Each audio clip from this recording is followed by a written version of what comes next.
za marehemu. Heshima, toa.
You don't go back. Welcome. Welcome.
check.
Honorable members, Mr. Speaker.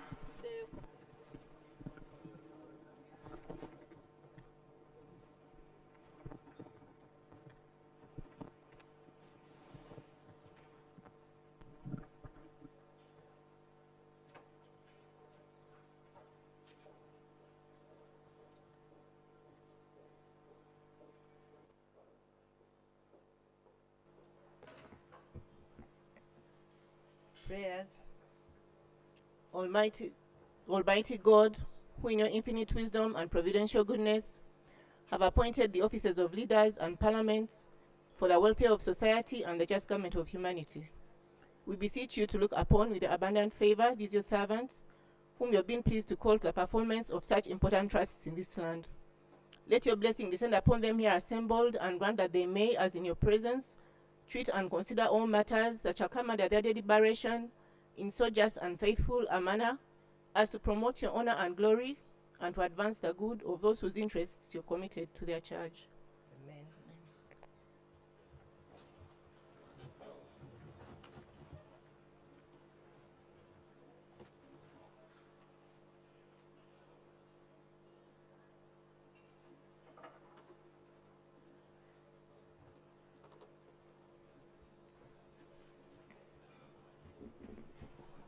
Number 2, communication from the chair.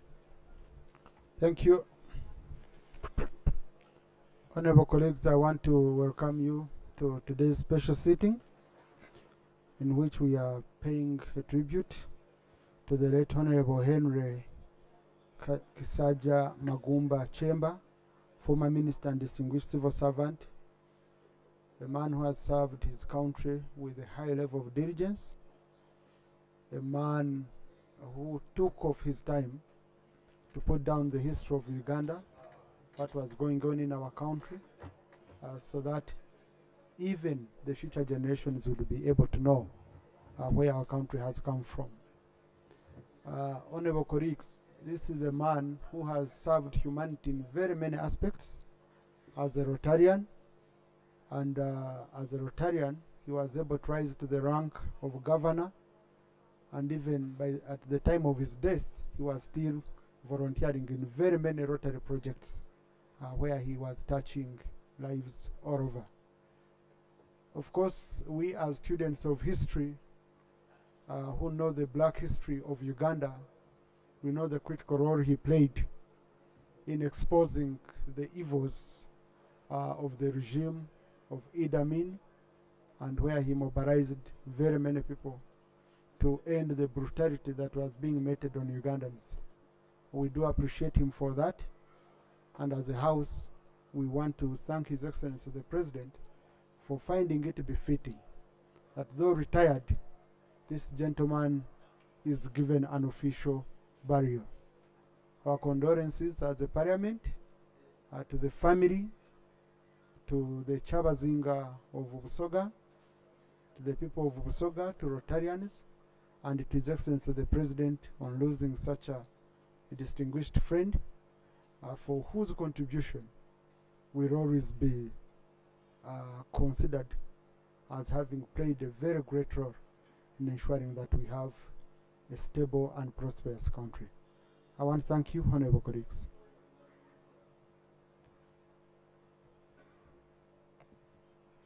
Transfer of the casket from the central lobby to the chamber. ICT, can we work on our volume? We are having issues to do with the volume.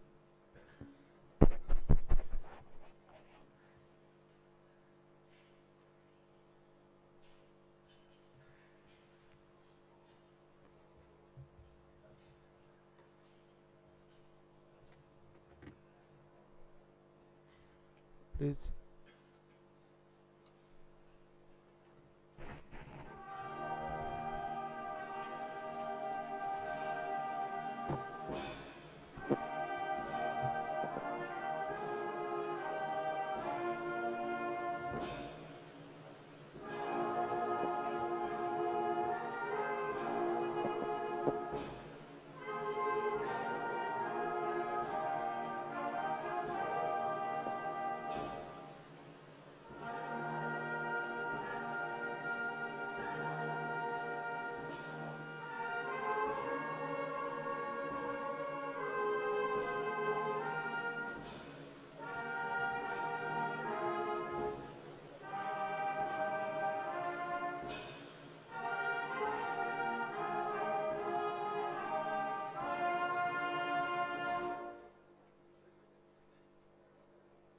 The anthems.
Item number 3.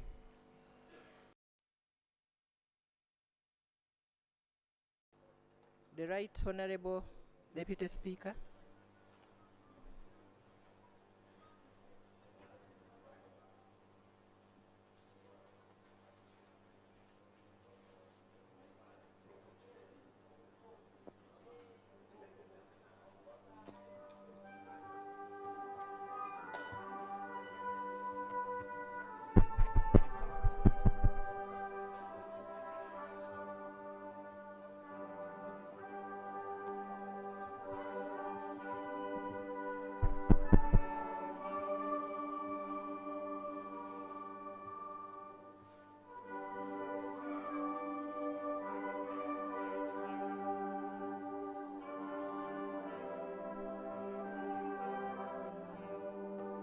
Her Excellency the Vice President,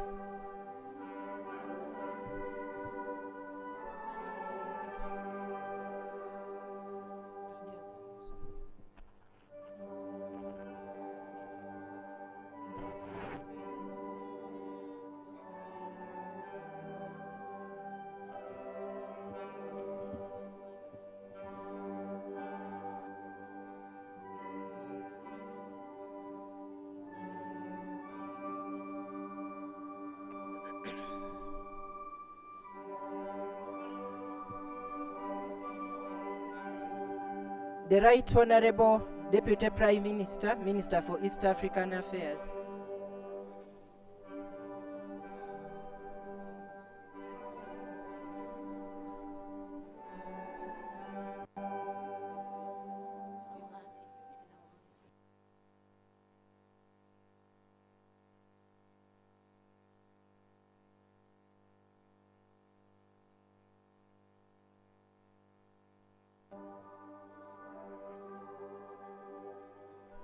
The second Deputy Prime Minister,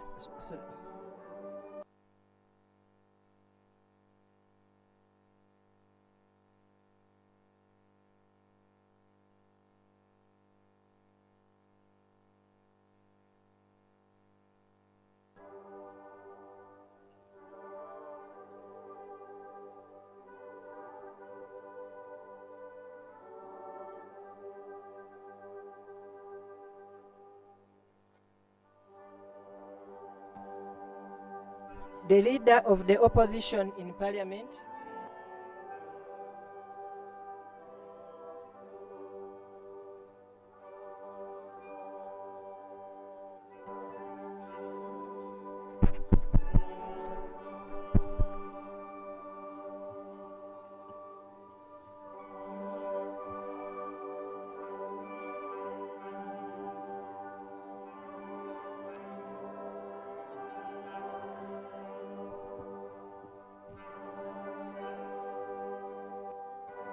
the Government Chief Whip,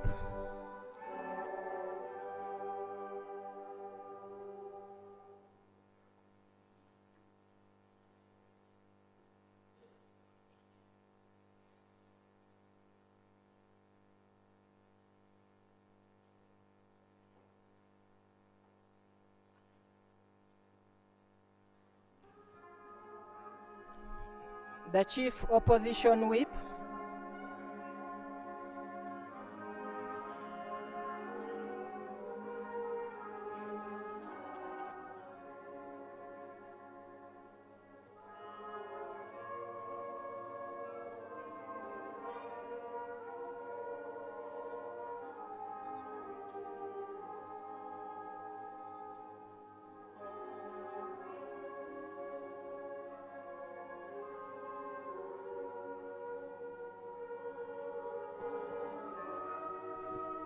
the Forum for Democratic Change,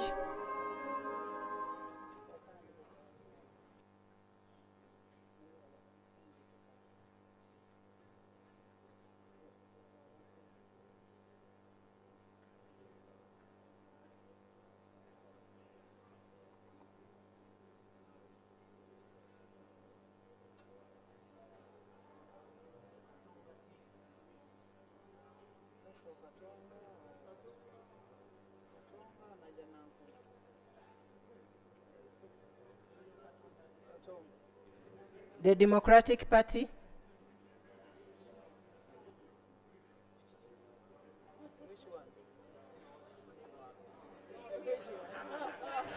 The Honorable Mao,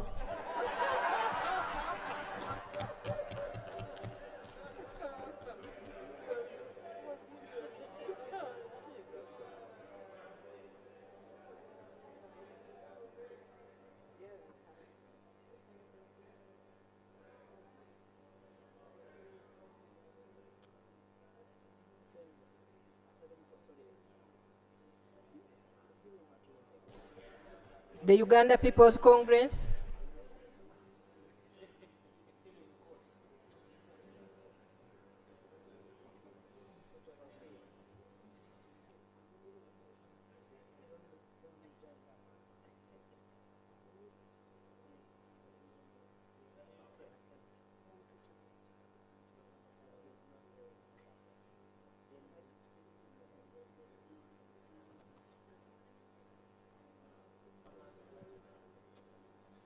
The People's Progressive Party.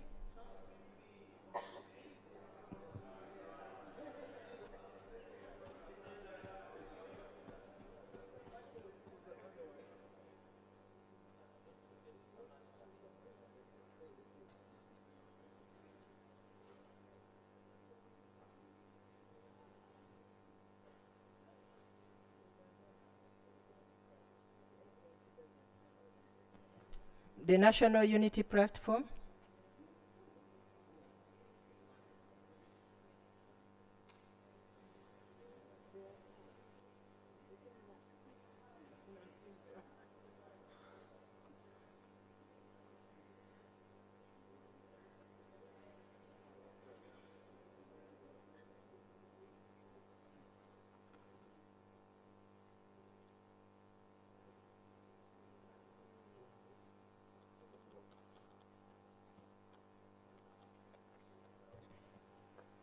The NRM Caucus.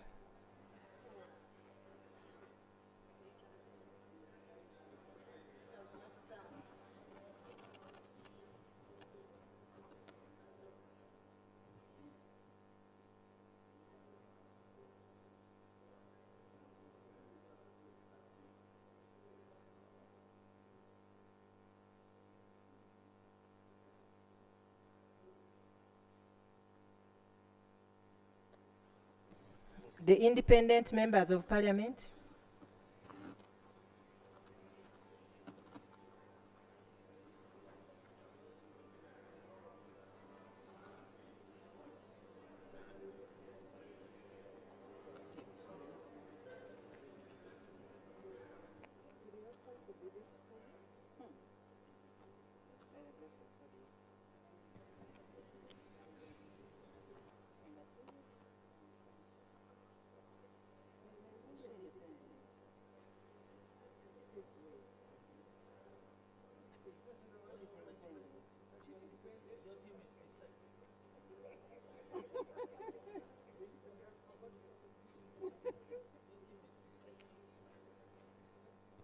The Busoga Parliamentary Group.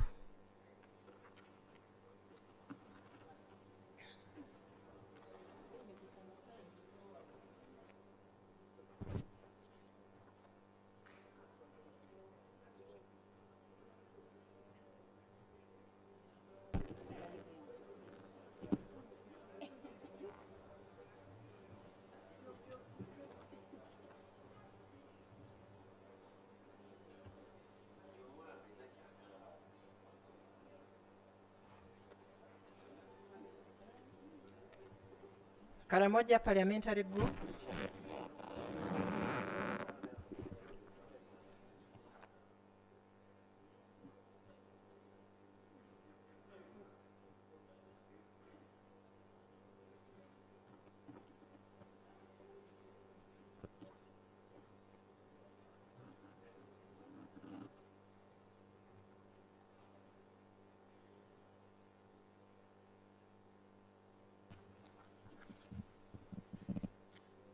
Bunyoro Parliamentary Group.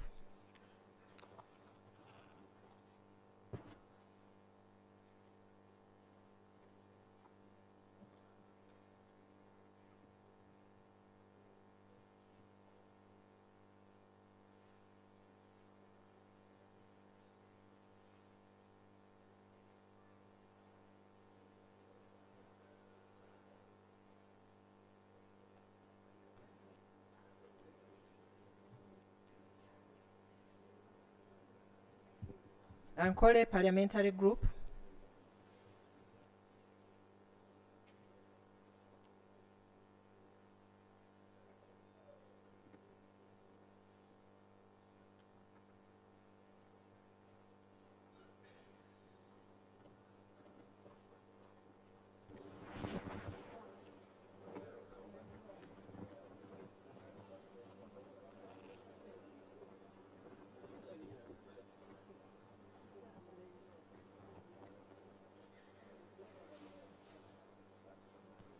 Rotarian Members of Parliament.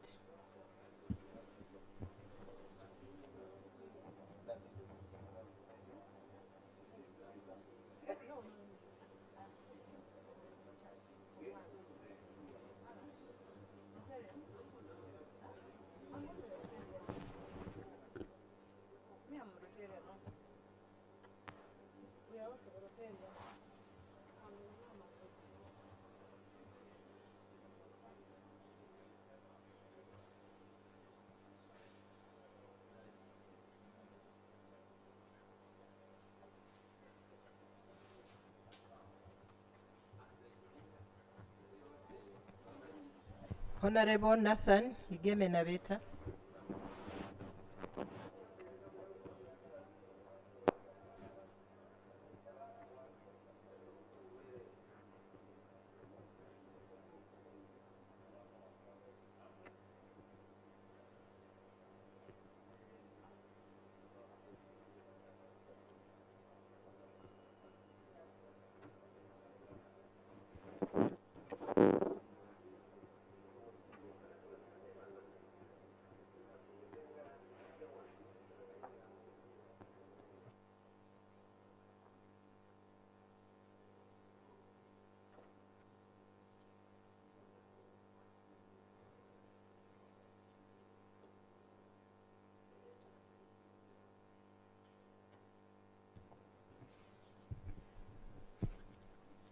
Thank you.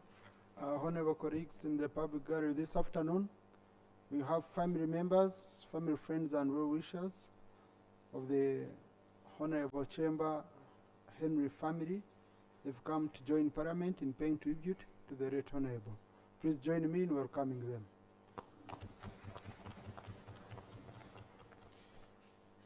On the technical bench, just behind me, we have immediate family members. Mrs. Janet Kyemba, the widow. Mrs. Tezra Wacha, family member. Mr. Henry Nabeta Kyemba, the son. Miss Susan Muwanse Kasede, daughter. Miss Linda Nabidie Kyemba, daughter. Mr. Louis Stephen Kisada, son. And Miss Delphine Serumaga, family member. They've joined us in paying tribute. Please join me once again in welcoming them. In the VIP gallery, we have a delegation of Rotary leaders from districts 9213 and 9214. They include District Governor Mr. Edward Kakembo, District Governor Mr. Francis Semwanga, District Governor Christine Kawoya, Past District Governor Emmanuel Katongore, Past District Governor Rosette Nabumba, and Past District Governor Honorable Mike Kennedy Sebaru. They've come to join us in paying tribute. Please, once again, join me in welcoming them. I'll be recognizing more VIPs once they come in, but also honorable colleagues in the public gallery this afternoon. We have pupils and teachers of Bright Star Junior School from Wakiso District, represented by Honorable Seru Kenya David and Honorable Narui Mabet Esther. They've come to join Parliament in paying tribute to the late Honorable Kyemba. Please join me in welcoming them once again.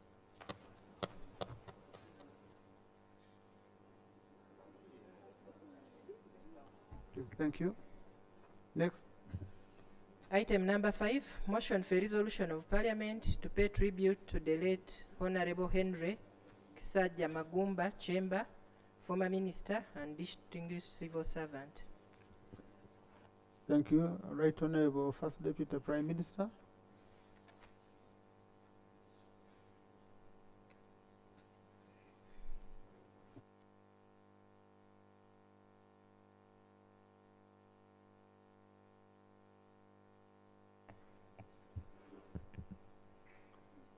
Honourable Speaker, honourable members, whereas the Parliament of Uganda received with deep sorrow the sad news of the demise of the Honourable Henry Kisada Magumba Kyemba, which occurred on Thursday, 19th October 2023, aware that Honourable Henry Kyemba Kisada Magumba had an illustrious and distinguished career, serving in various key positions in the political and public service of Uganda, where he played a crucial and immense role in the pre- and post-colonial administration of Uganda. Noting that Honorable Henry Kisada Magumba Kyemba held several key positions of responsibility, which include the following: Principal Private Secretary to the then Prime Minister of Uganda, H.E. the late Dr. Apollo Milton Obote. 2, Principal Private Secretary to the then President of the Republic of Uganda, H.E. the late General Idi Amin Dada.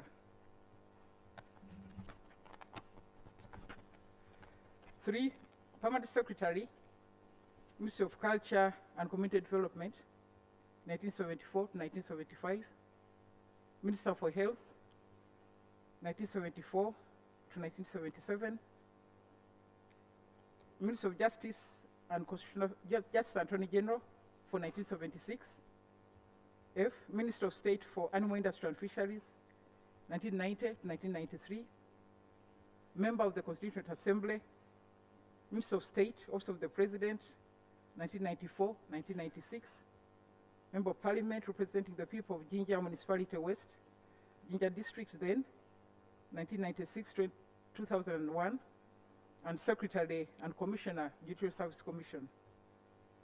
Recognizing that Honorable Henry Chisada Magumba Kyemba was a firm advocate and promoter of democracy, good governance, peace, rule of law, respect for human rights, access to justice for all, and strengthening public administration, ideas he illustrated in his book, State of Blood. Appreciating that Honorable Henry Chisada Magumba Kyemba was a diligent leader who immeasurably participated in shaping the destiny of Uganda and served Uganda with dedication and patriotism. Now, therefore, be it resolved that Parliament collectively conveys to its deepest condolences to the bereaved family, relatives, friends, the people of Uganda, for the loss of a distinguished citizen of this country. And 2, Parliament takes cognizance of the patriotic service and dedicated contribution that Honorable Henry Chisada Magumba Kyemba has rendered to the people of Uganda. I beg to move. Thank you, Right Honorable. Is the motion seconded? Do I have seconders?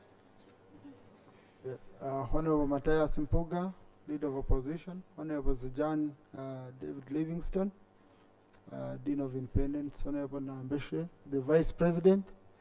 The Right Honorable Nakadama, the Government Chief Whip. Honorable Bahati, Honorable Nabeta, and the whole House. Thank you. Right Honorable, kindly speak to the motion. Okay. Honourable members, Mr. Speaker, I want to thank the whole House for that clear endorsement.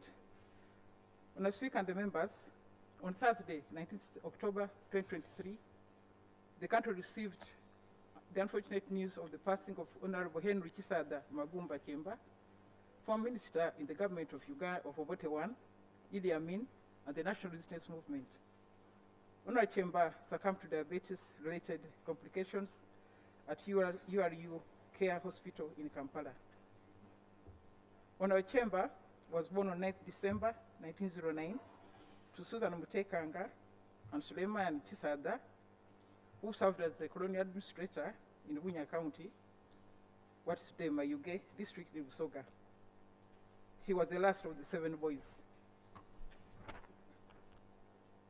He attended local primary schools and later joined the famous Busoga College Muiri for the Cambridge School Certificate from 1951 to 1956.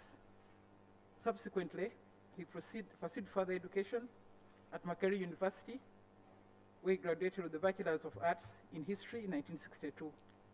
He pursued a master's degree in History and a certificate in African Studies from Northwestern University, Evanston, the United States of America. Mr. Speaker and the members, Honourable Kyemba's journey in public service and politics began shortly after graduating from the university, marking the start of an eventful and influential life, growing through the ranks from Private Secretary, Member of Parliament, and then Minister. Honourable Kyemba was a distinguished statesman, one of the great senior leaders in this country, whom we should emulate for his patriotism. Honourable Kyemba is famously known for the book he authored, entitled State of Blood, the inside story of Idi Amin, which provides a first-hand account of his experience as a Minister of Health in Uganda. Honourable Speaker and the members, Honourable Kyemba was a dedicated member of the Rotary International Movement. That's why you have seen many Rotarians in the gallery. Became a Rotarian in 1987 as a charter member of the Source of the Nile Rotary Club, now in Jinja City. Under Honourable Kyemba's influence and contribution, the Rotary movement grew exponentially, even bigger in Uganda, to now include some 400 clubs as of 2023. That is no mean achievement. At the time of his demise, Honourable Kyemba was a past district governor of Rotary International District 9,200, made up of Uganda, Kenya, Eritrea, Ethiopia, and Tanzania. His contributions and service above self have truly impacted masses in their millions. Mr. Speaker and the members, as a country, we shall remember Honourable Kyemba for being a fixture in Uganda's public life. In the words of Professor Derek Peterson, the American cultural historian from the University of Michigan, he described him as a dedicated civil servant, a courageous critic of Amin's brutality, and a custodian of memory. Now, Speaker and the members, I would like to thank actually the President for according this great statesman an official funeral in recognition of Honourable Henry Kyemba's dedicated service to this country. Government wishes to extend profound sympathies to the family of Mukyala Kyemba and the children, the Kyabazinga of Busoga, and the people of Uganda. May the Almighty God rest his soul in eternal peace. Back to you. Thank you, Right Honourable. Leader of Opposition.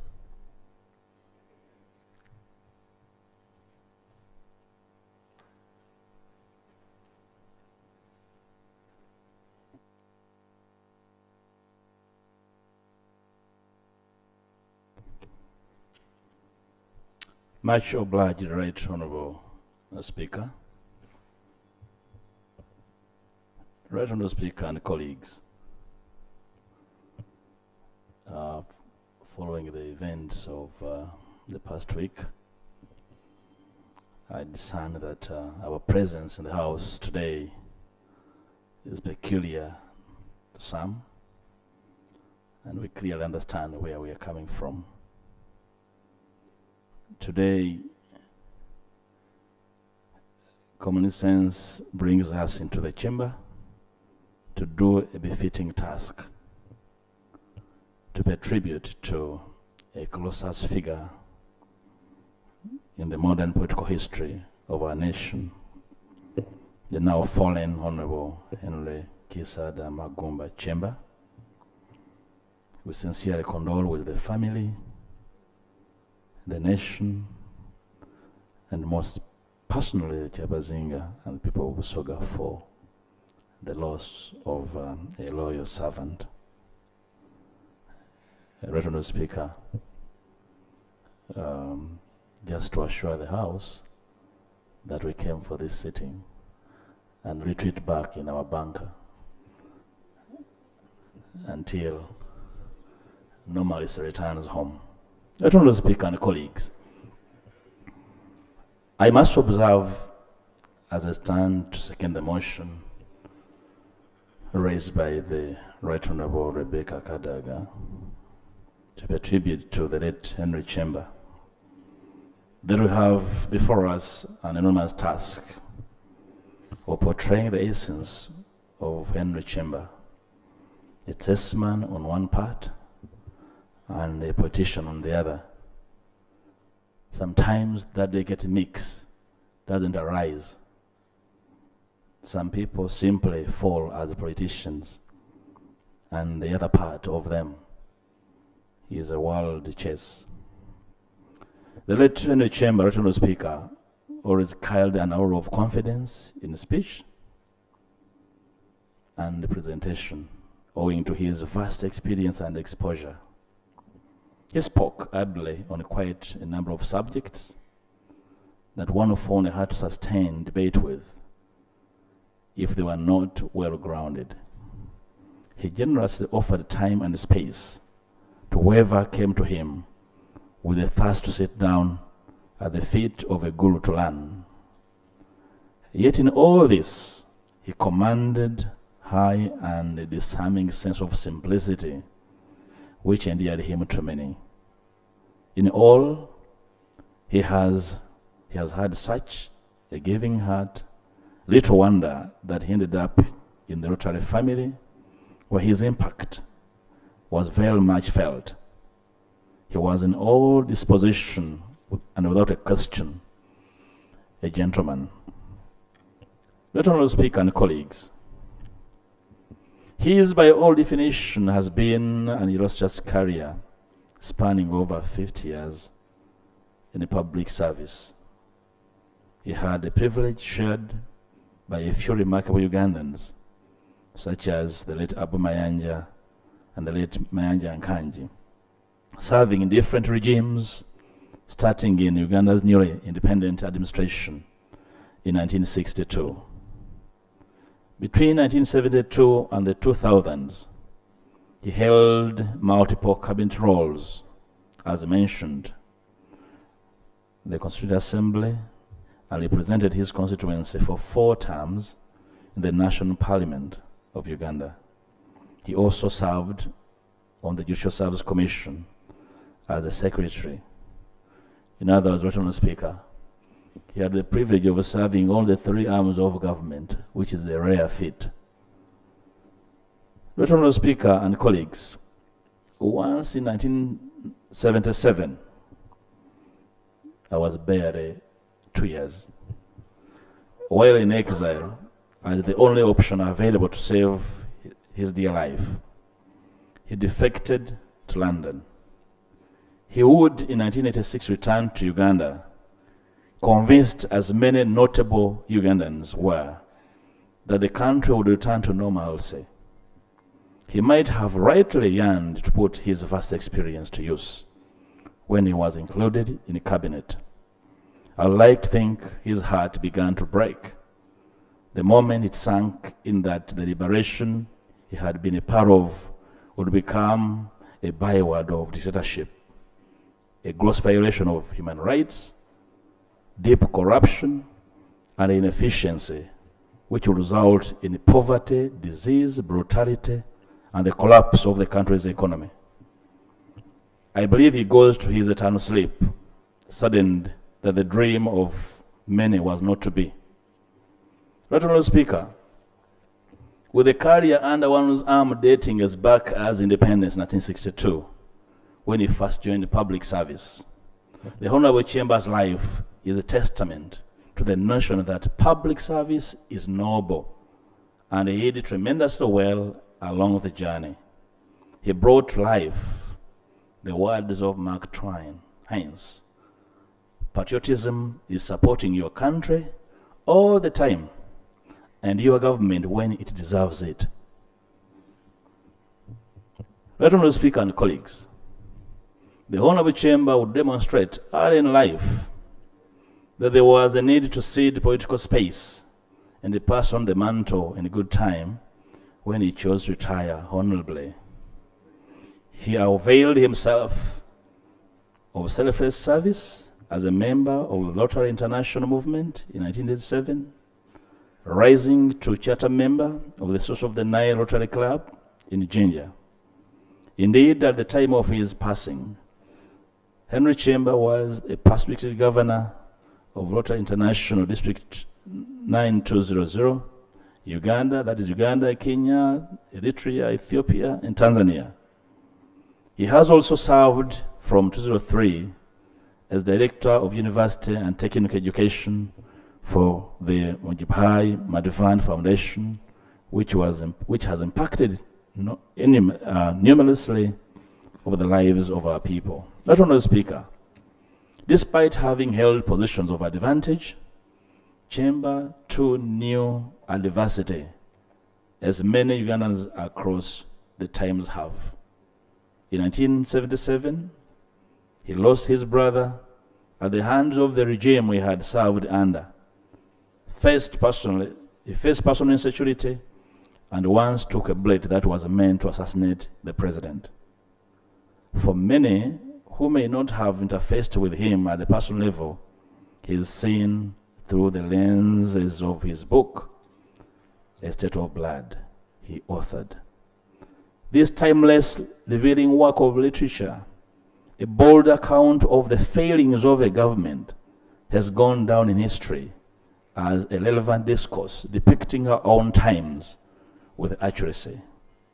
Having served as the government protagonist in the book, the late minister is a testament that we shall have many chambers awaiting to happen soon, which is more reason we should tread carefully as we exercise nonchalancy in this house. Right on the Speaker.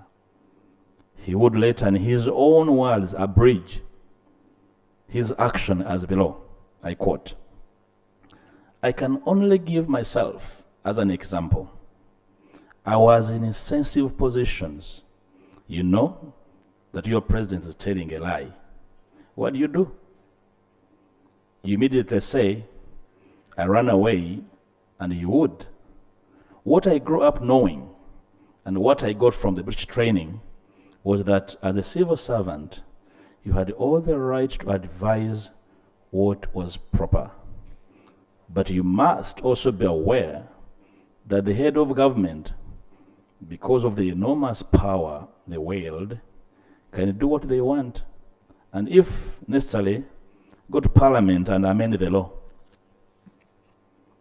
End of quote. Right, Honourable Speaker, Parliament as we know it in our times has not been spared by this assertion. And I am afraid we shall one time be called to account for both our omissions and commissions. In finality, Right, Honourable Speaker, late Henry Kyemba and his generation have done their part in building the nation. It is profoundly because of their sacrifice that we exist as an independent nation and in miniature as a parliament. They would have died in vain if we didn't stand tall on our mandate to call our nation to order.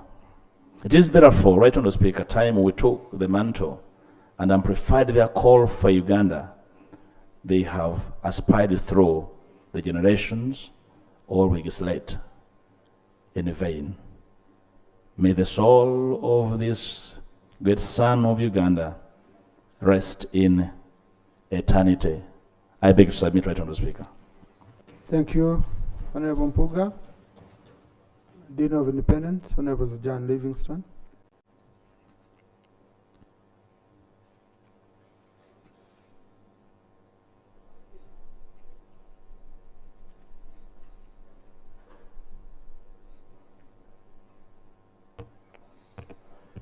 Thank you, Right Honourable Speaker.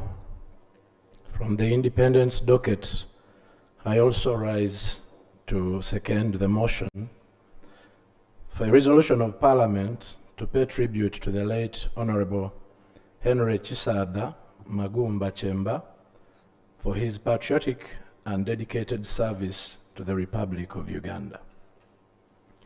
Right Honourable Speaker, today we pay tribute to a Ugandan with a legacy of an impeccable record of civil as well as political service without a scandal. Assistant Secretary, Office of the Prime Minister, no scandal. Private Secretary to the Prime Minister, no scandal. Principal Private Secretary to the Prime Minister, no scandal. Principal Private Secretary to the President, no scandal. Permanent Secretary, Minister of Culture and Community Development, no scandal. Minister of Health, no scandal. Exiled, life in exile, no scandal. Minister of Justice, come Attorney General, no scandal. Minister of State for Animal Industry and Fisheries, no scandal. Constituency Assembly Delegate, no scandal. Minister of State, Office of the President, no scandal. Member of Parliament, no scandal. Secretary and Commissioner, Judicial Service Commission, no scandal. Governor, Rotary District, no scandal. Madivani Foundation, no scandal. Right Honorable Speaker, Uganda, through our institutions such as family, church, schools, et al., needs to revive the factories which manufactured civil servants, public servants, and politicians such as Honorable Henry Chisada Magumba Kyemba, Mr. No Scandal. May his memory live forever. Thank you, Honorable Zijan. Honorable colleagues, in the VIP gallery this afternoon, we have Honorable Anthony Butere, former Member of Parliament. Honorable Lydia Baremezi, former Member of Parliament. Honorable Captain John Otekat, former Member of Parliament. Honorable Florence Mutiabure, former Member of Parliament. Honorable Abara David, former Member of Parliament. Honorable Ben Wacha, former Member of Parliament. Honorable Engineer Gagawara Nelson Wambuzi, former Member of Parliament. Honorable Tarasis Kabwejere, former Member of Parliament. Honorable, please, Honorable Mbagadi Fred Nkai, former Member of Parliament. Honorable Asuman Chiyingi, former Member of Parliament. Engineer Badru Chigundu, former Chairperson, Electoral Commission. Honorable Stephen Tashobia, former Member of Parliament. Honorable Bernard Mulengani, former Member of Parliament. Honorable Saramu Musumba, former Member of Parliament. They've joined us to pay tribute. Please join me once again in welcoming them.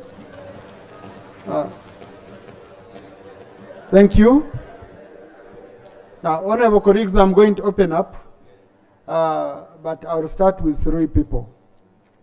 One, I'll start with the Vice President, Her Excellency the Vice President, to pay her tribute. We are lucky to have a family member in the House, the Honorable Igeme Nathan Nabeta, and then the Honorable Isabije Aga, who is a Member of Parliament, area Member of Parliament. And then, no, but Honorable Batua is the one who brought Honorable Isabije in my office and said, this is the area Member of Parliament today. So, no, please, I will allow you to speak also. So, this was today afternoon. So I don't know whether that's a scandal or not. And then after I will open up to the rest of the colleagues. But as the Vice President comes in the public gallery this afternoon, we have students and teachers of Hope Senior Secondary School from Mawokota North County MPG. They are represented in Parliament by Honorable Kiaga Hirare Innocent and Honorable Nambos Teddy. They've come to observe proceedings of this House. Please join me in welcoming them. Thank you, Your Excellency the Vice President.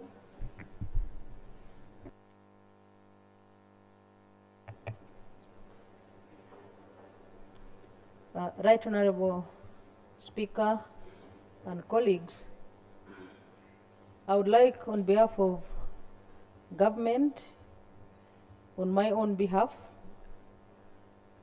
and that of my family, on behalf of the people of Katakwi District,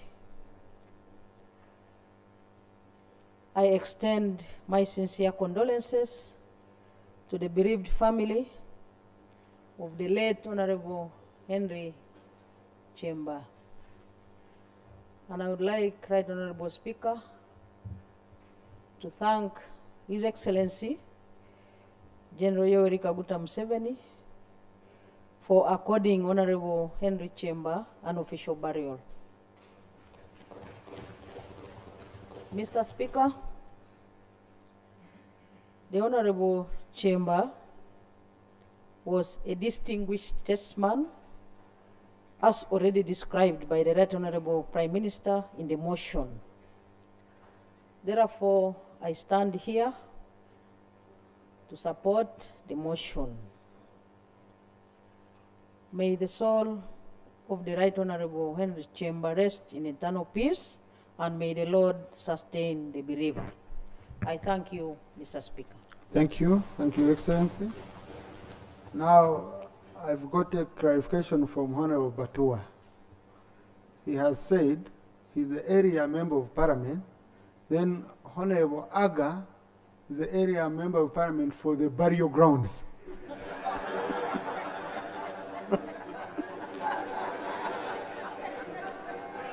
Honorable Nabeta.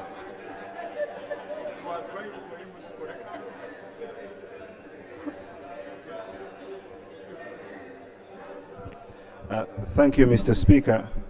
I also rise to support the motion, and it is true, actually, yes. Honorable Kyemba used to represent Ginger West, where we shall be for the vigil on the Wednesday, and then, of course, when we go for burial on Thursday, we shall go to Aga's constituency. So, Mr. Speaker, they're both right. Mr. Speaker, sir, I take this opportunity to thank you very much for giving us this opportunity to come here to pay tribute to our late uncle, father, and for some of the people here, grandparents. Mr. Speaker, sir, here lies the last born of 7 brothers, born to Suleiman Kisaja and Susanna Babidizangao. Mr. Speaker, sir, Honorable Kyemba held the flag for us. He was the last man standing, and now he has fallen. But with your permission, Mr. Speaker, I would like to acknowledge the 7 brothers and their descendants up here, just briefly, with DJK David James Nabeta. Then you can stand up, DJK Nabeta. You can stand up for recognition. Yes. Of course, Alfred maybe will stand up. You can all stand up in recognition for all the 7 brothers, David James Nabeta, Adunia Katagwa, Lumeki Sada, Elijah Mutiabule, Nassan James Nabeta, Besuri Katagwa, and of course the last born, Henry Kisaja Magumba Kyemba. Mr. Speaker, sir, thank you very much. Mr. Speaker, sir, every time you would spend time talking to Honorable Kyemba, and you would mention any of the global powers of his time, he had a personal relationship with those people. If you talked about, for example, Chon In-lai, the former Prime Minister of China, he would tell you the stories about that. If you talk to him about Bill Clinton, he would tell you good personal relation stories about that. If you talked about Billy Graham, the evangelist, he would tell you personal stories about that. That go for Nelson Mandela, Kwame Nkrumah of Ghana, he would tell you a story about that. For instance, once I was talking to him about Lee Kuan Yew, and actually he told me, actually, you know, we were actually meeting the Prime Minister of Singapore, Lee Kuan Yew, on 25th of January, 1971. And that's how the news came to us that actually there was a coup in Uganda. He was a historian himself, and he was able to give you a story about anything you wanted. And if you look at his career for all the independence of Uganda, for the 61 years of independence, he served this country for 51 years. And of course, as you've heard, for those 51 years, he was able to serve 3 presidents. One may wonder and step back and ask, how was Honorable Kyemba able to ascend to such great heights? Suffice to say, Mr. Speaker, everyone needs a mentor. Honorable Kyemba was able to get a mentor in his elder brother, David James Nabeta. David James Nabeta was an educationist. He was teaching at King's College, Budo, and later was transferred to teaching at Bosoga College, the school. Now, Honorable Kyemba was able Honorable Kyemba was able to interact with the powers that be even before he attended Busoga College Mwiri, because David James Nabeta was teaching at Busoga College Mwiri. And needless to say, he was at that time when he started going to Busoga College Mwiri as a little brother to David James Nabeta.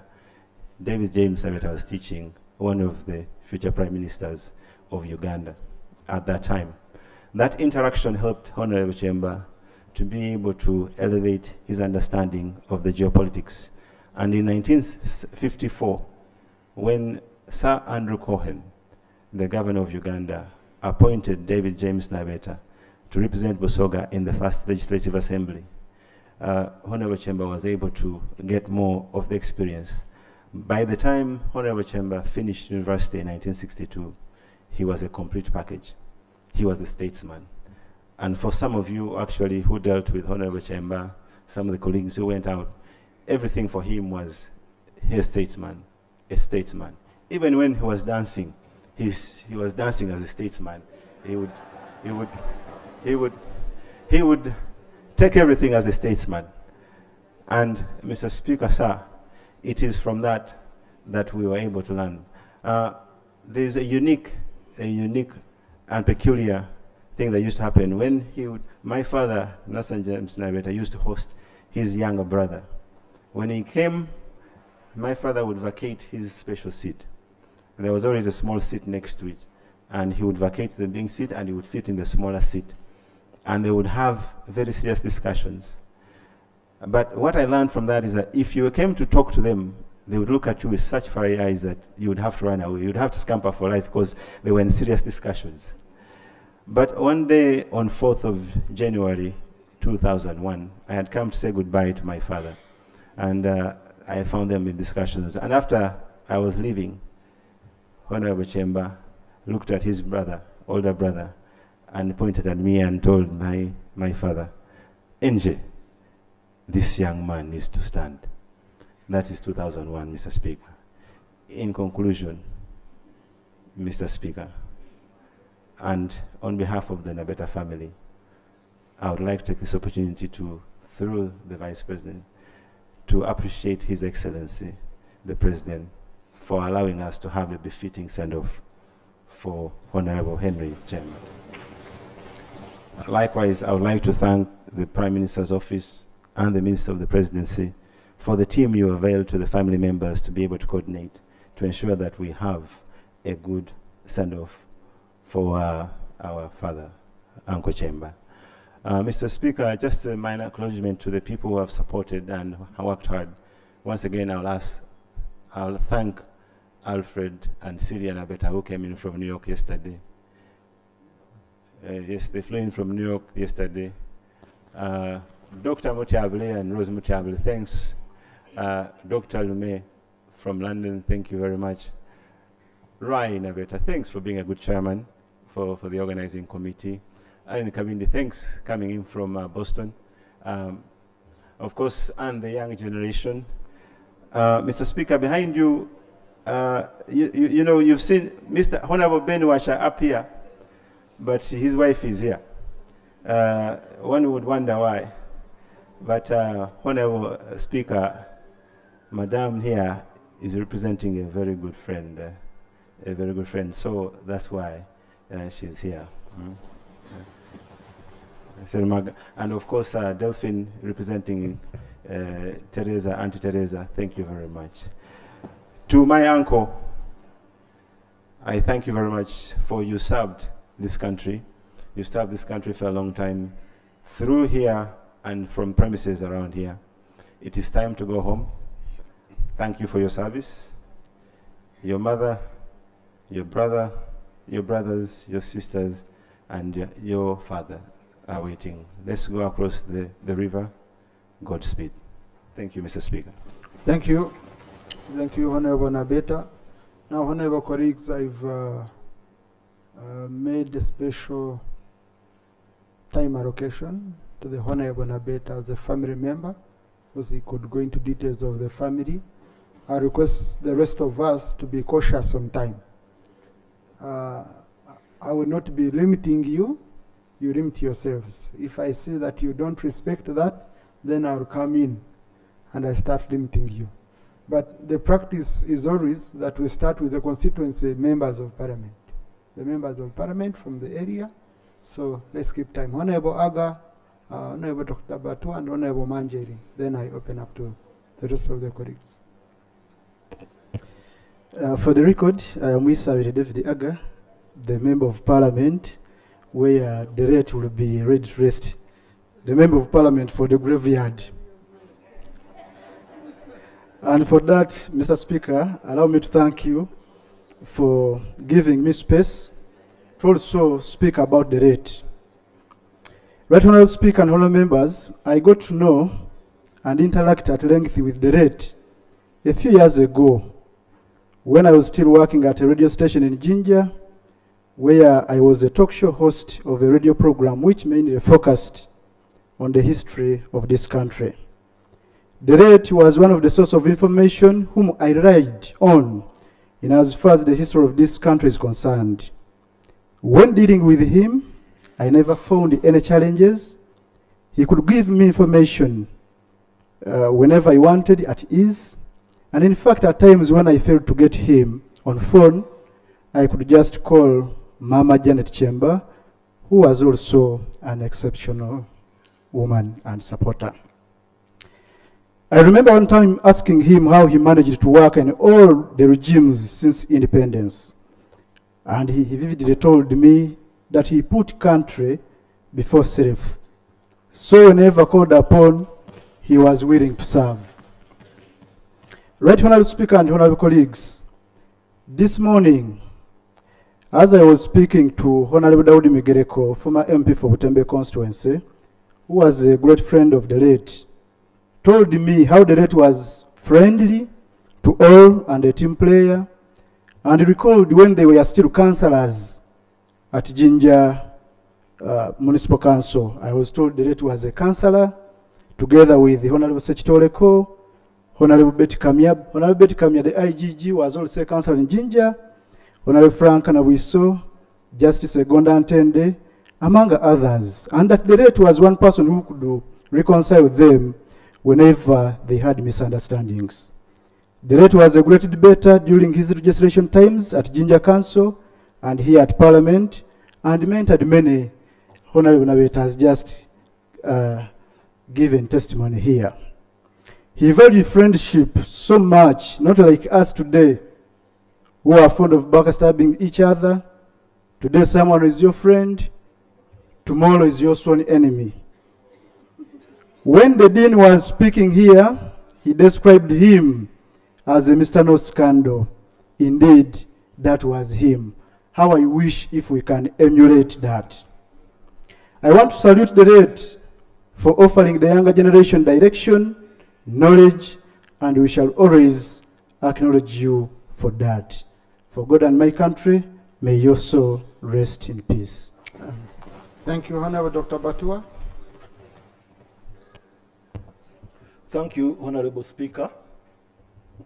Right Honourable Speaker, I represent a constituency that the late represented in the 5th and 6th Parliament. I lead the opposition on matters of health, and had I been making this statement in the 70s, I would be addressing a colleague the other side, because at the time, he was the Minister of Health and would be talking business outside the Parliament. But that will not be the case, because today he is gone. I've known him as a humble and very obedient politician. Is one of the figures that Busoga as a sub-region is indeed proud of. He associated with people who serve above self, the Rotarians. And in 1996, he participated in the launch of kicking polio out of Africa. And by 2020, indeed, polio was kicked out of Africa. He put up a spirited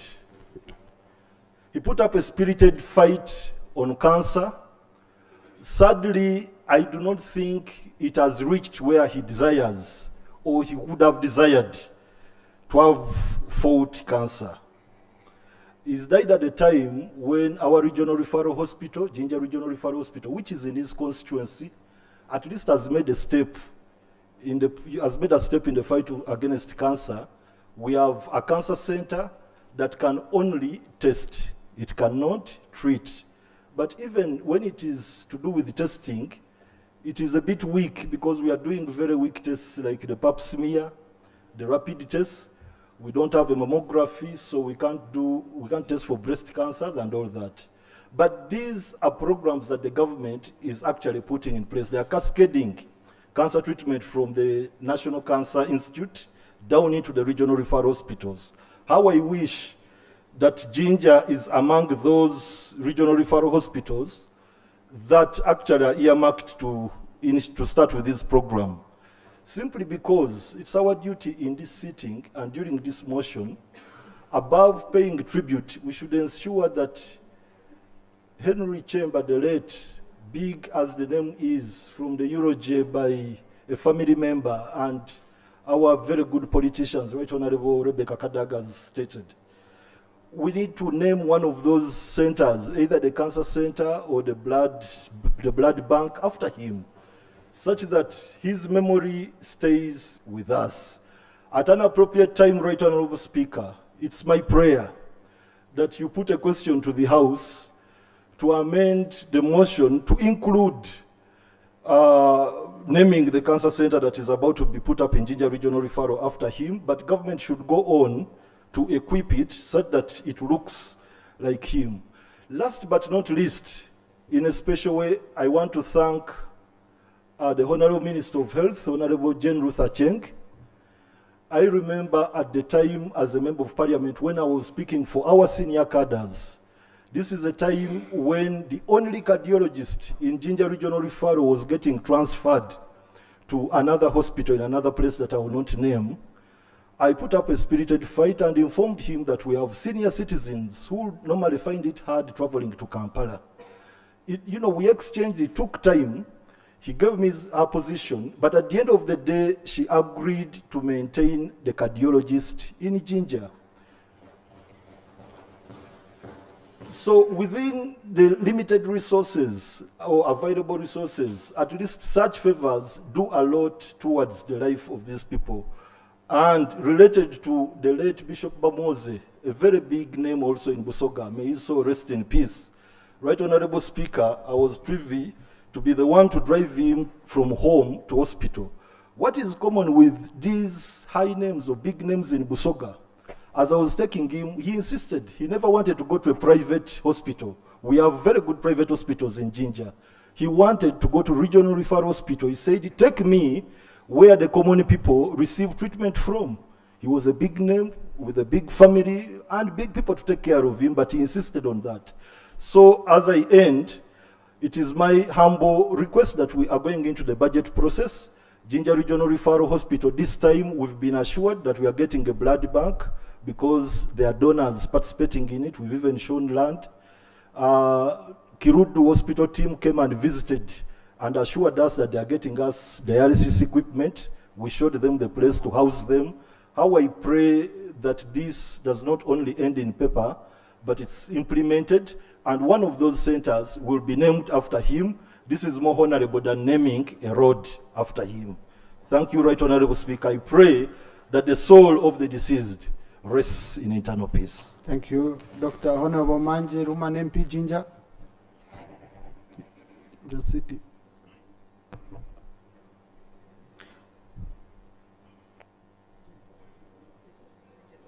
Switch on.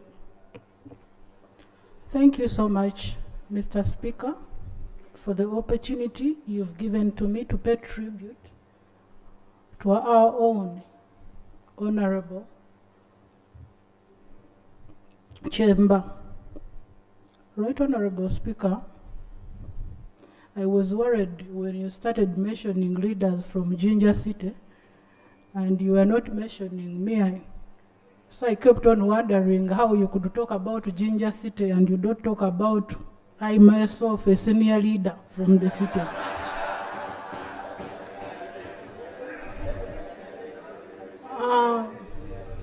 Mr. Speaker, it is very unfortunate that we've lost a great leader who has served this country in different capacities with passion.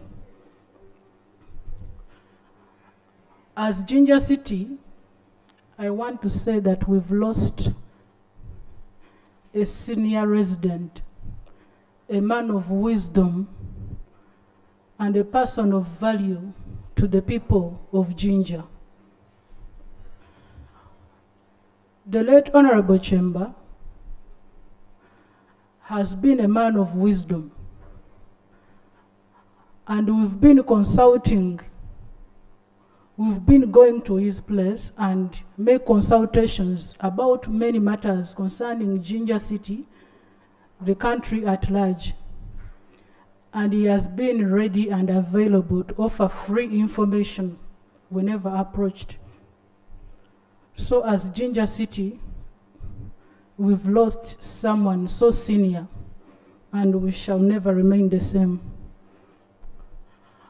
The late Honorable Kyemba, having served in different governments and in different capacities, during his time as a political leader, he encouraged the value of education, especially to the young people in Busoga and Jinja particularly. He helped so many and supported the underprivileged to have scholarships within and outside the country. Unlike nowadays, it is the privileged who gain from the scholarships.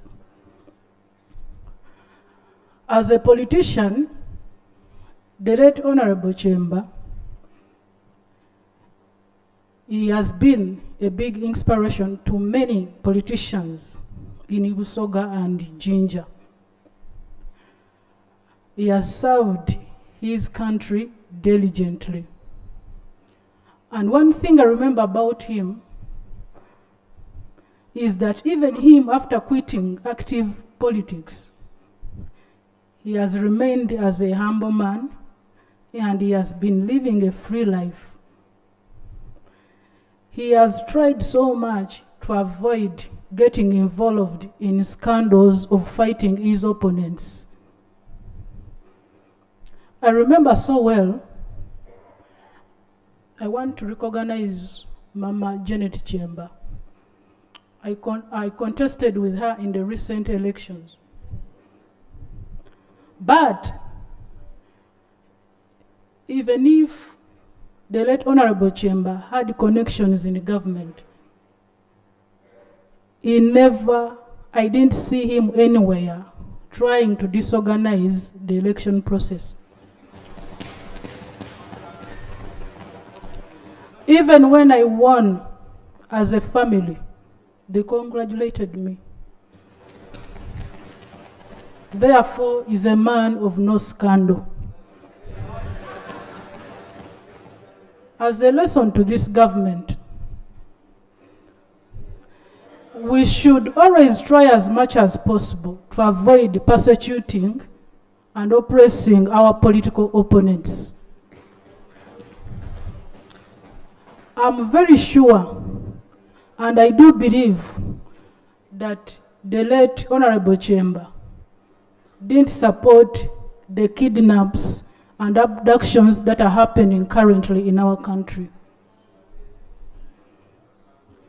I do believe that when I believe in National Unity Platform and you believe in NRM, we should always disagree on principle. But it is very unfortunate that even nowadays, you ask opposition members of parliament to ask for permission to have prayers, you can imagine. Therefore, as a country, we need to emulate a lot from the late Honorable Kyemba. Right Honorable Speaker,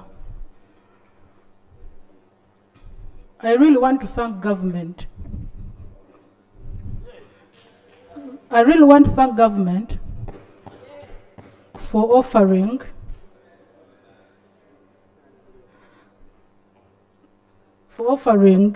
our own late Kyemba a state funeral. But at the same time, as the Busoga region, we should also take the opportunity that you think about Busoga as a region. It is very unfortunate that recently, as the president was in Busoga, Can you conclude, please? he stood and even wondered, and he said, I really wonder how people of Busoga live in this kind of poverty. Yet we have very capable and intelligent leaders from Busoga. Therefore, for this government, we also need to have development in Busoga, apart from the government offering us official barriers. Thank you. Thank you. The Right Honorable Nakadama, the Honorable Babaranda, Honorable Brandon, Honorable Haj Idi Isavidia, Honorable Nsaba Buturu, for now. Honorable colleagues, I'm going to give you an opportunity. It's the only item we have today. Thank you so much, Right Honorable Speaker. Right Honorable Speaker, I stand here to support the motion to pay tribute to the late Honorable Kyemba Chisada Henry, who is a born of Bunya, which is the present Mayuge now. The late Kyemba and his family originated from Mayuge district. But because Honorable Kyemba has been a peace-loving person, there is a lot to say about him, but maybe I can mention one, that in that area of Mayuge, there is a very big chunk of land belonging to them, and parts of that land are occupied by squatters. But we've never had any scandal concerning that land and those who are occupying it. Honorable Kyemba practiced mature politics. In the around 1961 and 1962, Honorable Kyemba's brother, who was the elder brother called Honorable David Nabeta, stood with Honorable Shabani Nkutu, who is also my uncle, during the elections of Busoga Southeast parliamentary seat.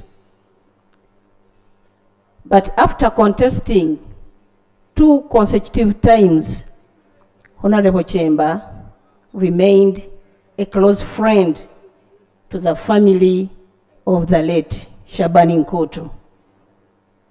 And even after the death of my uncle, Shabani Nkutu, the late Honorable Kyemba, whom we are mourning here today, remained in that family and continued supporting them in that situation they were in that time. I want to say that we should continue also practicing mature politics, and we should not bring in the common sense, like it was said by one of the leaders here. At certain times, common sense should be coming in at all times. I thank you. May the soul of the late Honorable Kyemba rest in eternal peace. Thank you. Right Honorable colleagues in the VIP gallery this afternoon, we have Right Honorable Nantongo Ziwa, former Speaker of the East African Legislative Assembly. She's come to observe proceedings. Thank you.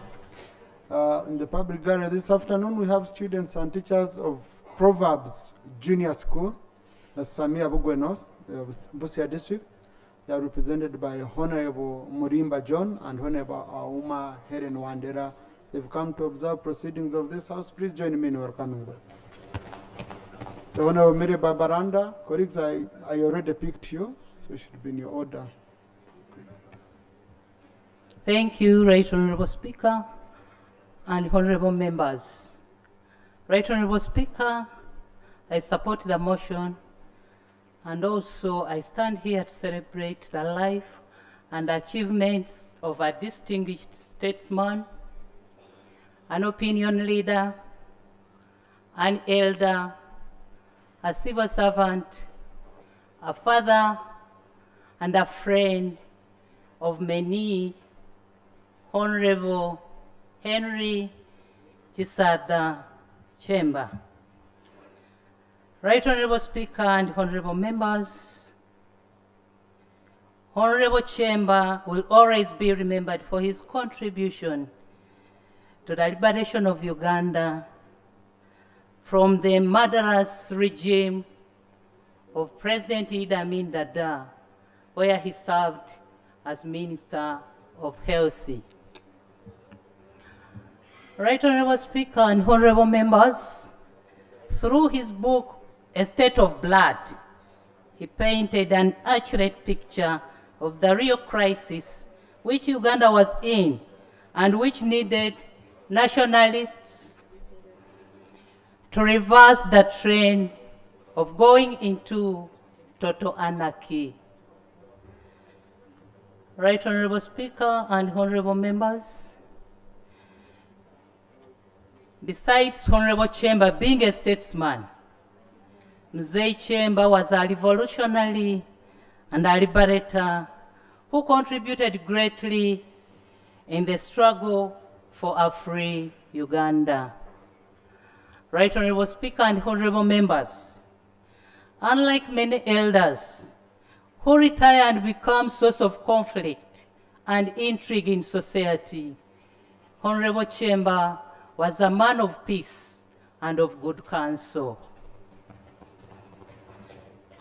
I thank His Excellency the President of the Republic of Uganda, retired General Yoweri Kaguta Museveni, for granting him an official burial for his contribution and a rich legacy of a great son of Uganda.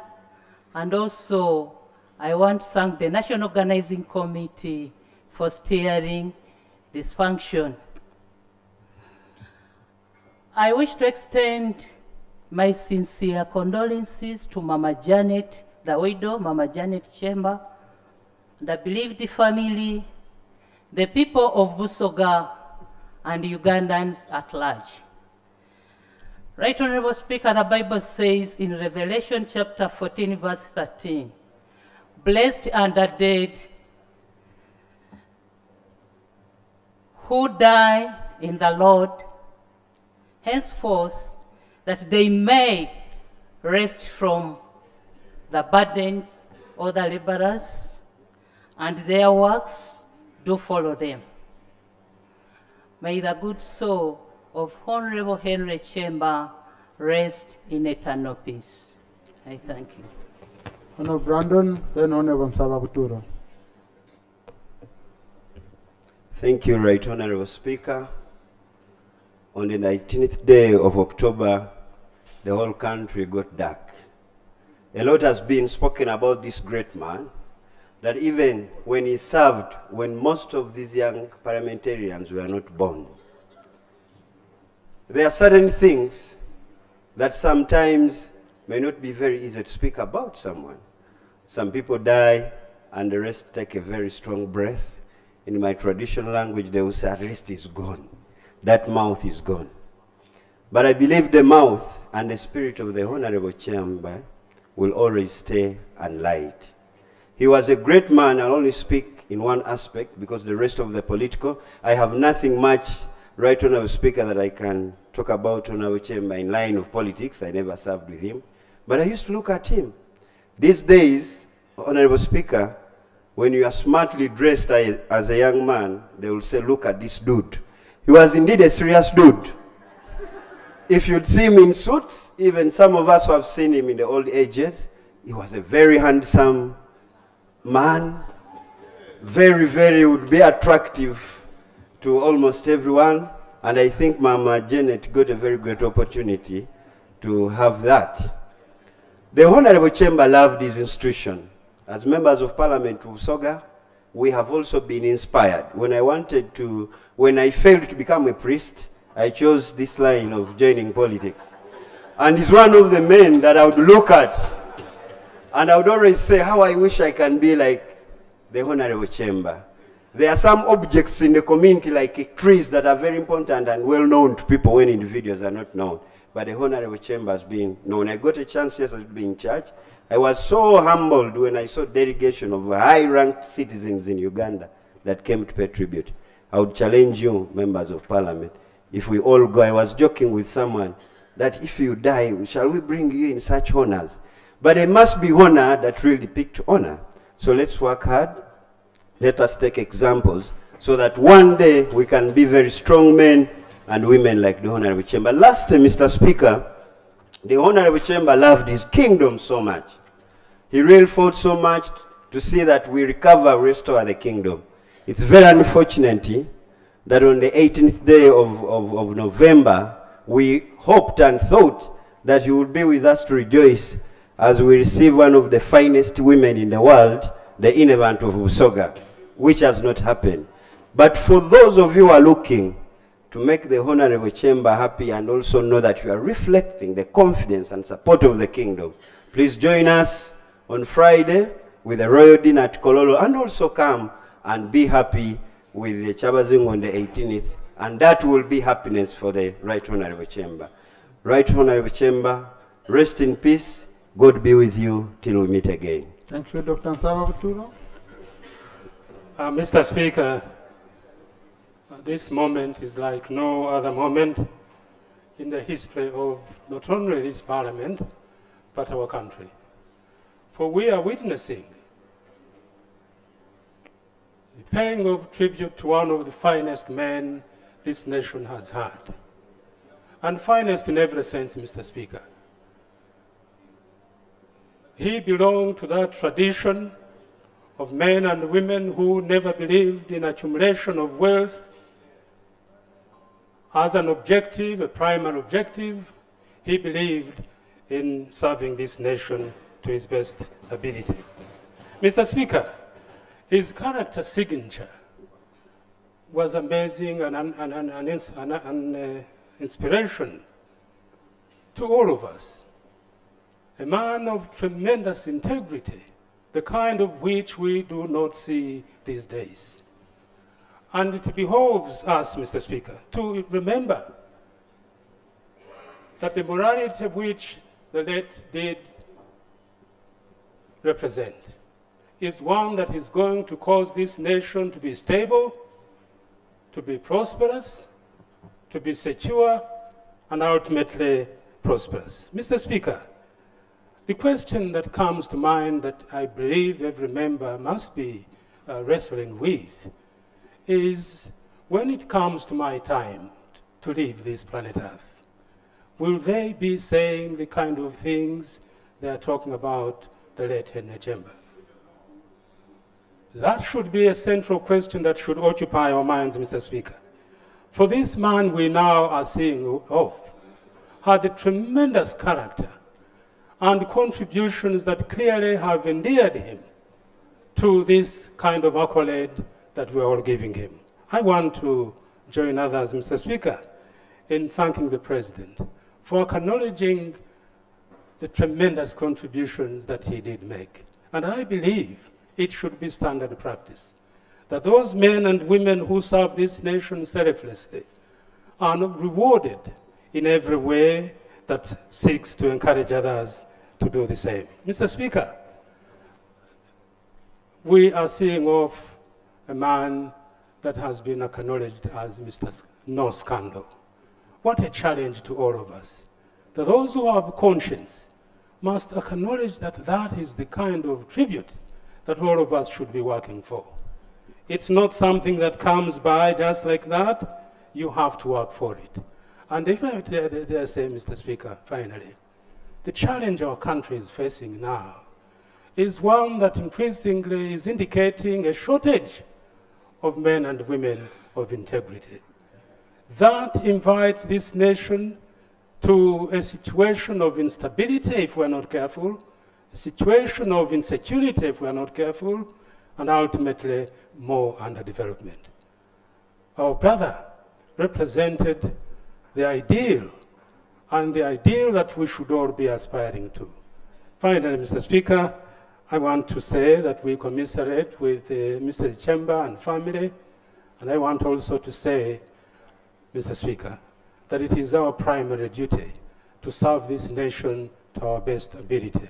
Henry Kyemba did, we too can do it. I beg to move.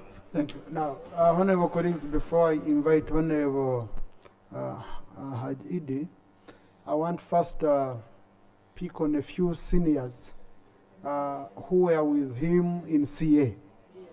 I think it's very important for us to bring on board. So Honorable Cecilia Gwar, Honorable Mushemeza, Honorable Naume Kawasharira. Yes, Honorable Mushemeza was in CA. Honorable Naume Kawasharira. No, this group wasn't in CA. Please, I'm looking for those who are in CA. You're hearing the qualification for speaking. Even Honorable Mao is not standing up. Okay? So if you were Felix Honorable Kotogong, you were, then I will allow Honorable Kotogong, Honorable Ekanya, Honorable Katuntu, Honorable Nandara, Honorable Baba, Honorable Bajire, and Honorable Rumumba. And then I come here. Yes. So please, let's do quick and Honorable Cecilia Gwar.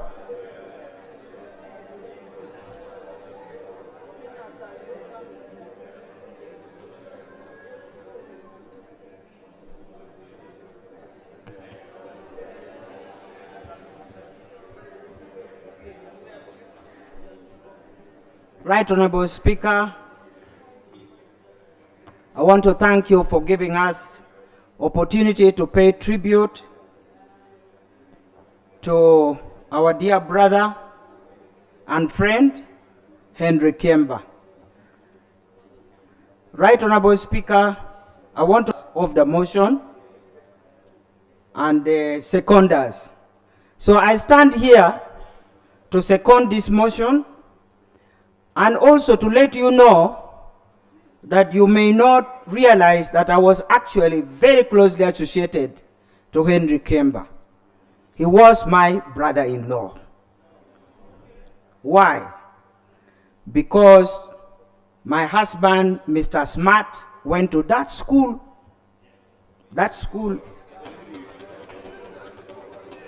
Went to that school, and that's why the first Deputy Prime Minister has always had an eye on me because I'm the sister-in-law, and I always made sure that she does not report me wrongly to the brother. So, Janet, you are my sister-in-law, and I stand to mourn with you. Right Honorable Speaker, I want to let you know that these Basogas produce different kinds of children. They are those who are very diplomatic, very humble, very handsome, very everything. And there are those who are very cantankerous, very proud, very...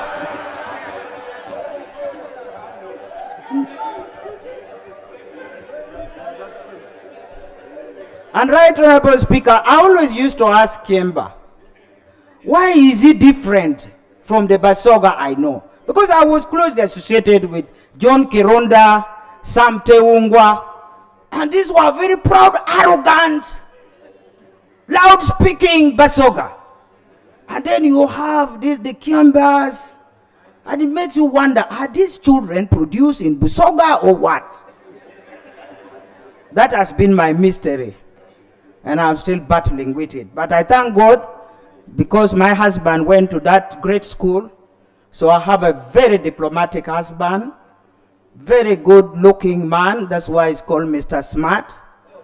And I want to thank that school for bringing up that husband for me.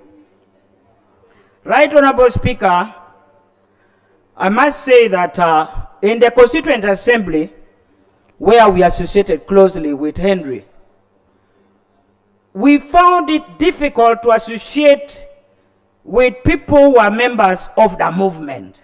The core members of the movement, even if socially they were friendly to us, they tried to avoid us. And I made a mistake one day. I took one of the ladies to the washroom, and I was trying to guide her how to navigate debates concerning problems in the North. Little did I know that one of the senior members of the movement was on the other side of the washroom, who listened to our conversation. And that lady was battered because of that. So the situation was hard, but I want to thank God. Whenever we met Henry Kyemba, he would talk to us like one of us. Every time we met Matthew Rukakaire, he would comfort us and encourage us. These are the characters of Ugandans we really need. It is not about my view, but it's about who I am. So I'm very grateful to Henry Kyemba to have associated with us at a very difficult time when politics was hard. When I see people now, they love talking the way he's doing, and I look back, I said, oh my Lord, I wish he was with us there.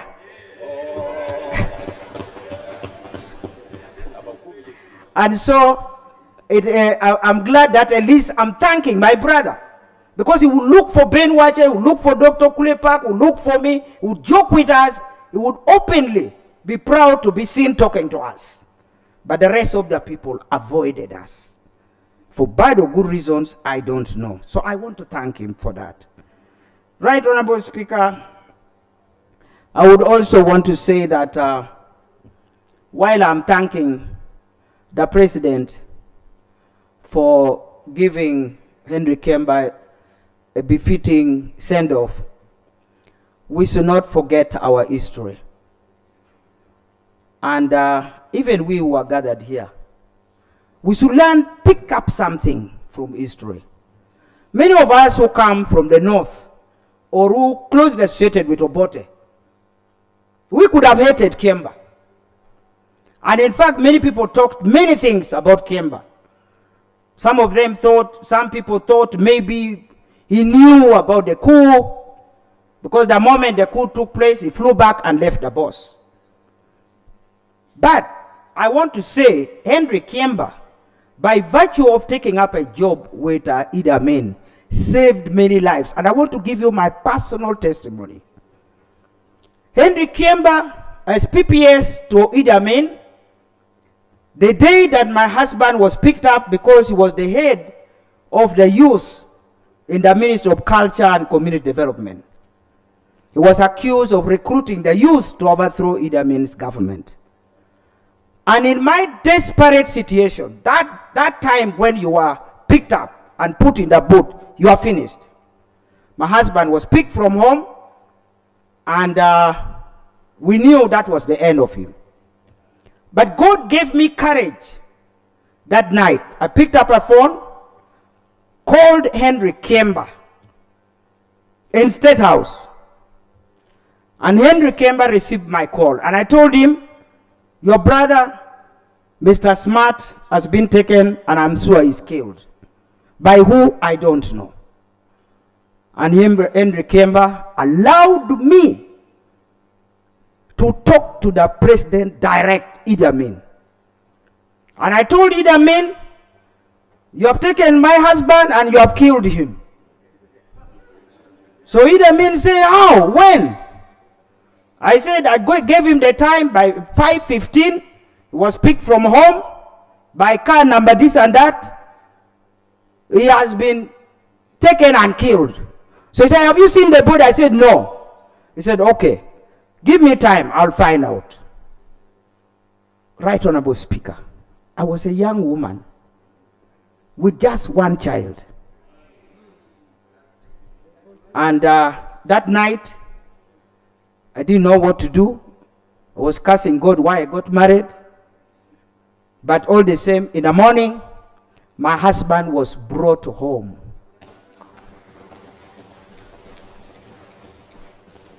Henry, I thank you. You left before your brother, but I thank you for keeping Lamech alive.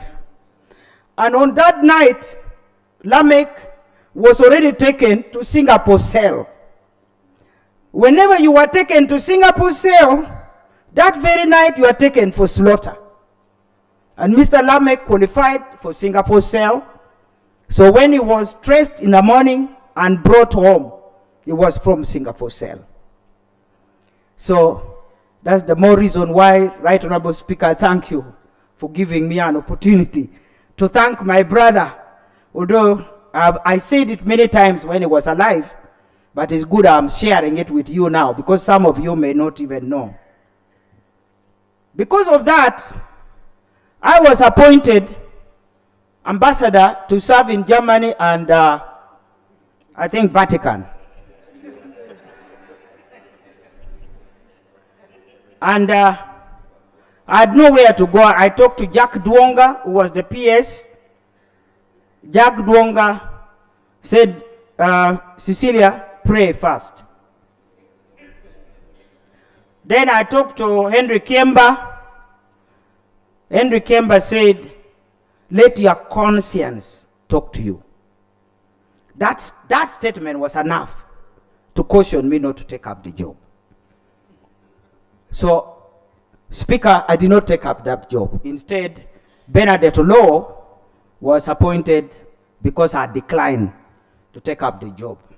So Henry Kyemba, by taking up a job with Idi Amin, let us not condemn him, because by being there, he saved many lives. I think let me speak for him, because he cannot speak for himself now. I want to thank the President, Museveni, for giving us opportunity to pay tribute to Henry Kyemba. It would have been unfair if this man went quietly. He has left us something. But can he extend that also to people like Agrewori? Can he really extend that also to Agrewori? Supposing tomorrow you hear that your brother, whom you like so much, your mentor, Ben Watcher is gone. Then we say, oh, let's contribute something. And, you know, such people who have contributed so much, we can't just let them go quietly as if they are thieves. We have been told, Mr. No Scandal. Such characters who are Mr. No Scandal, and I'm sure Miss No Scandal, are very many with us. So when they go, even Speaker, even if you give us just 1 hour to say something, let's say something, so that we record as Parliament the good things they have left with us. Finally, I want to say that can the government try to utilize the wealth of knowledge and experience such characters have?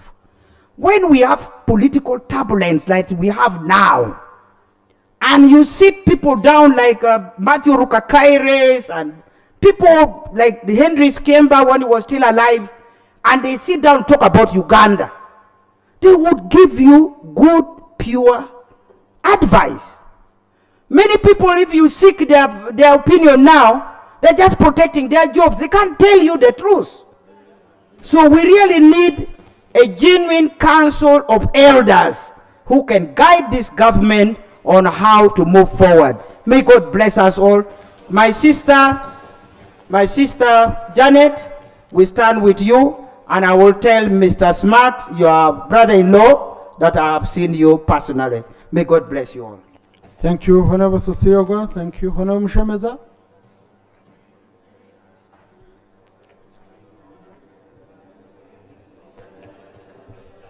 Thank you, Right Honorable Speaker. I knew the late Honorable Kyemba when I was still in school.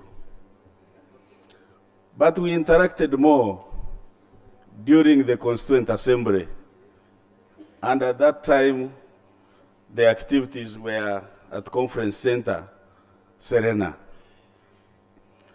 As I interacted with Henry Kyemba, I realized he had special skills. He was a man of experience. He was a man of skill and a man of competence. And I should add, he was a man of determination. Honorable members, you know, where there is a determination, failure cannot dismantle the flag of success. That was Henry Kyemba. I also interacted with him and asked him directly how he managed to serve 3 presidents with various characters, experience, and visions. And he told me that he was able to do that because he was trustworthy. That you have to be trustworthy. He also told me you have to respect authority. In the contemporary society of ours, even when you read social media, you don't see respect of authority and elders. He told me you have to respect authority. And he added, you must not be corrupt, zero tolerance to corruption. When I was appointed the deputy chairperson of NRM Electoral Commission, and for quite some time I was a de facto chairman, I interacted with him again. He told me, this is an opportunity for you to prove that you are not corrupt. And I assured him that I would serve without taking a shilling from a contestant, aspirant, or any candidate during my time. That was his advice, and I stood for it.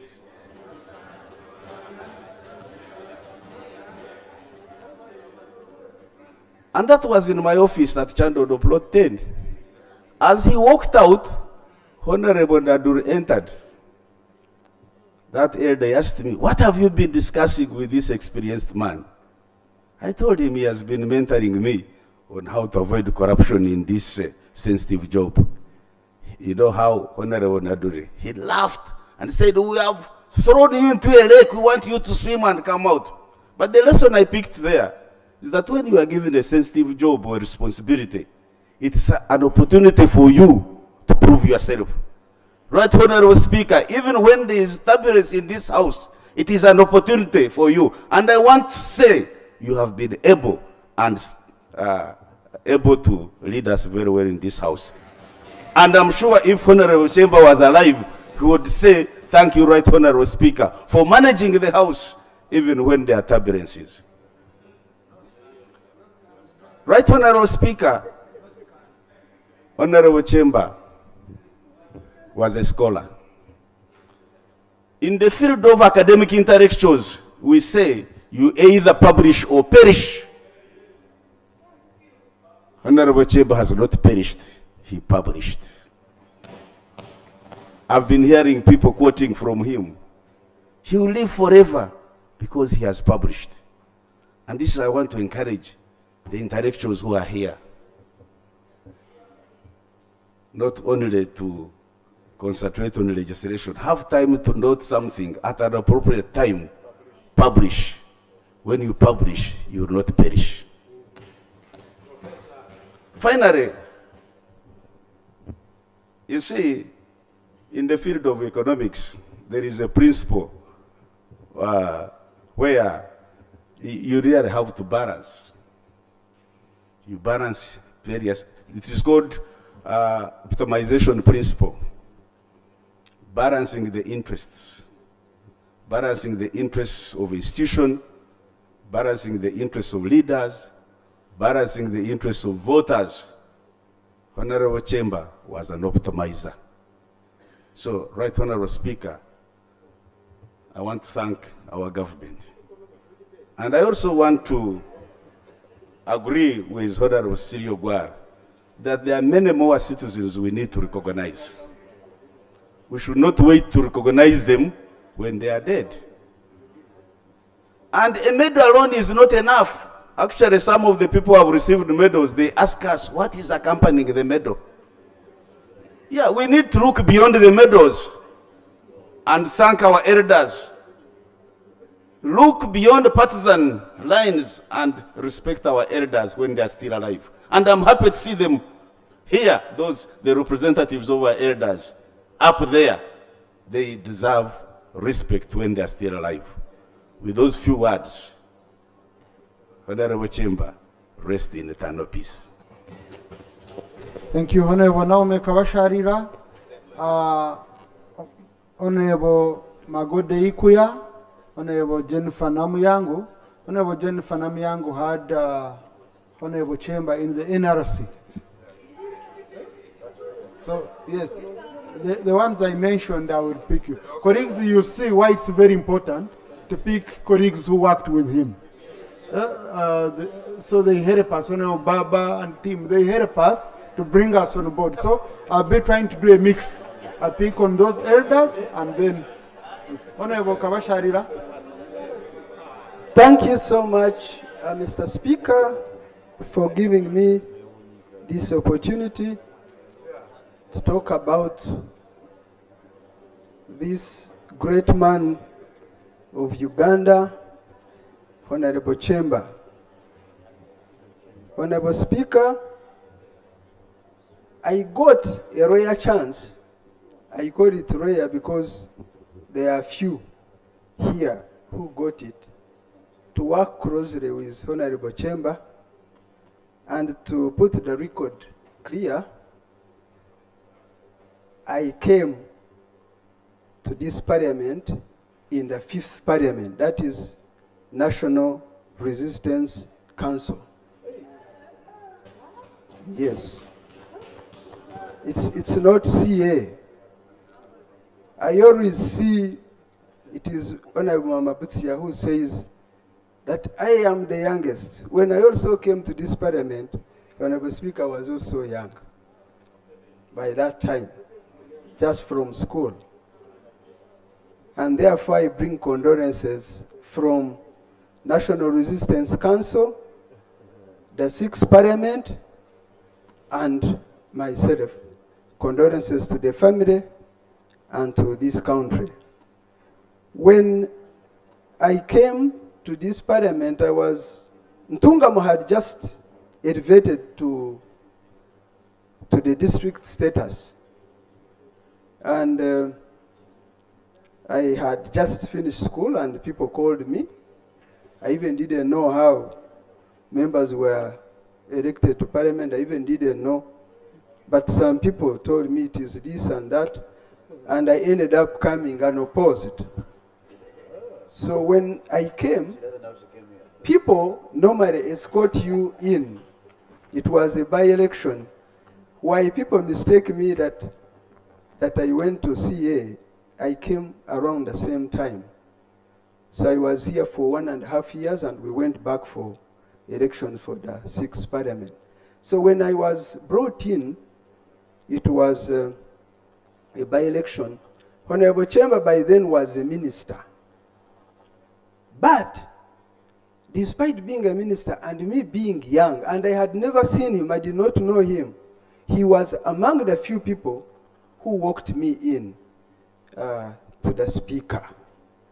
That's why I say that I got an honor and I feel happy that I can now testify about his goodness. Honorable Speaker,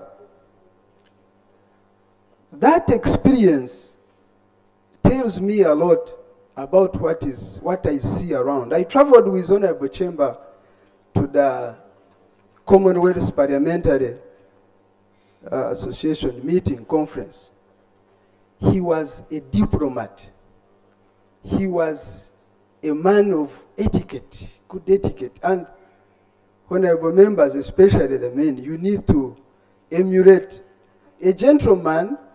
When a woman is somewhere, you move in a bus or where, you don't sit before a woman sits. You need to be gentlemen, diplomats. And for decades, you could see He was actually a very neat man, very neat and very smart. Very neat and very smart. And you could even read it on him when you sit with him on table.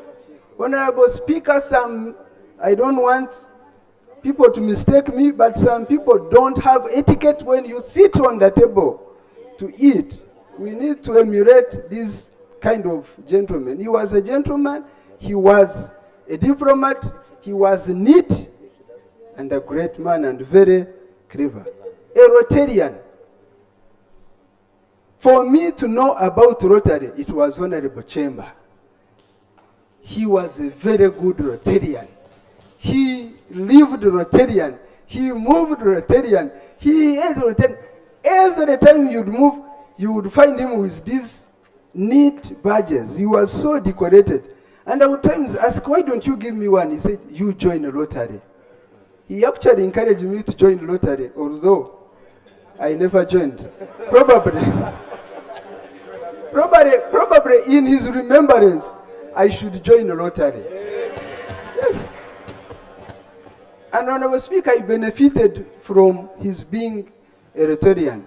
He had gotten some items, I think donated, and it was supposed to be for a certain given area, I think in Busoga. But because he used to take me as his child here in Parliament, so I convinced him, and I want to tell you that he gave me books, very good books, which they had donated, and I took them to Ntungamo, because by then I was representing Ntungamo district. I therefore really, we shall miss him, but he has lived a good life. As Honorable Jan said, no scandal. I don't know him as a scandalous person. When we just came, we formed a young parliamentary group, and the qualification would be either you are it is your first time to be in parliament, or you are a young person. He wasn't, because he had been in parliament before, but because he used to associate with young ones.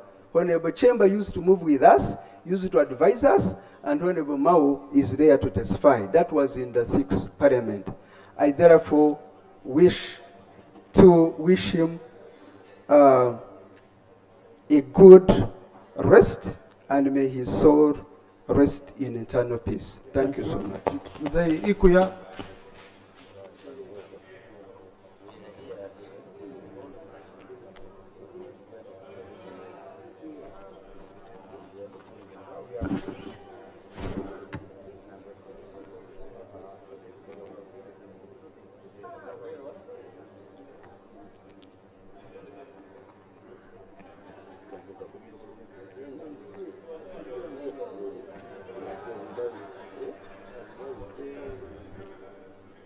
Right Honorable Speaker, I've managed to come here today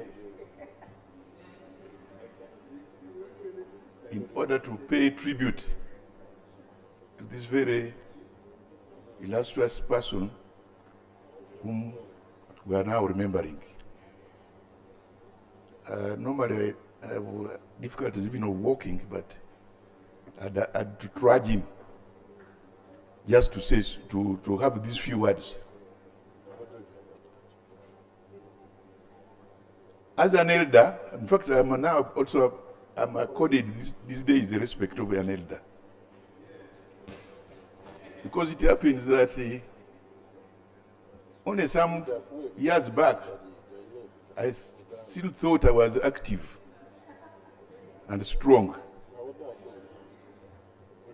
But over recently is when I realized that I was going down.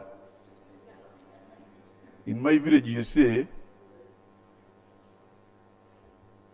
you do not know when you grow old until you begin seeing your daughter smiling at some people. This is when you begin knowing that you must change. If you had been going to night clubs, you stop it because you know the era has changed. So today, at first I did not know that these are the norms. But when I first joined politics, I joined politics as a young person. Not in the same style as the honorable members of parliament who are probably seated here in front of me. With them, they joined politics, and some of them became honorable immediately. But mine, I took a long time even to peep in here. But even here, I just peep in as a, I don't know whether I'm called honorable or what, but I just peep in because I happen to be ex officio. But I've never really acquired the name honorable. But now that I've been sworn in, which you did, I just want to give a personal statement of this, to the tribute of this late, in the sense that I did not personally associate with him in terms of having a personal testimony for me to offer to you today. But I did see him from the horizon of my time, because I saw him rising there until he reached a level where I could not fail to recognize him. And it's that which I wanted to just take a few minutes to enable the honorable members of parliament also to take it as my personal testimony. I joined politics not in terms of looking for positions or places in the government, but in terms of trying to articulate some social affairs which were concerning our communities. And the process of that, we began associating. And that's how we joined in UPC at the time. And I was a member of the Dallas Conference in UPC 1964, I think it was 64, in Igulu, where we walked out. We walked out after we saw some of the things which require a lot of stories to be told. We walked out. I don't know whether we walked out like you also did. I'm told some of you are also walking out. But with our walking out was principled. It was very clear that we had to walk out because we did not support ways of doing certain things. By then, therefore, this took me as a young person on a new trajectory where I met other colleagues with whom we were sharing same ideas. Therefore, we did not at that time have knowledge of people who were seen to be big. The Prime Minister, the ministers, the honorable members of parliament. By then, Henry Kyemba was in the government, a top-placed civil servant. Certainly, we did not even know them personally. We had to keep a long distance away from them. But in the process of our trying to do certain things is when we discovered him during Amin's time. During Amin's time, when a lot of dirty things went on, atrocities, and therefore he did one remarkable thing which really brought us into a lively debate and discussions about Idi Amin, although we knew much more than that. That was his book which you are now calling The State of Blood. Now, The State of Blood was not just telling of history. It was actually telling a conscience. Only a few people at that time could have the conscience to tell the truth as it should be done. I don't know about now, but by then, whoever had some conscience was either killed or had to be very low, you had to be as low as an envelope. And that's what we were doing. With us, we were as low as an envelope. Although we would be traveling from here to Dar es Salaam, meeting up a few other people, but connecting certain ideas with the rest of the other country. In the process, his book. Honorable, conclude, please. Just switch on and conclude. I was taken up now by telling stories. And maybe it's also maiden speech, Mr. Speech.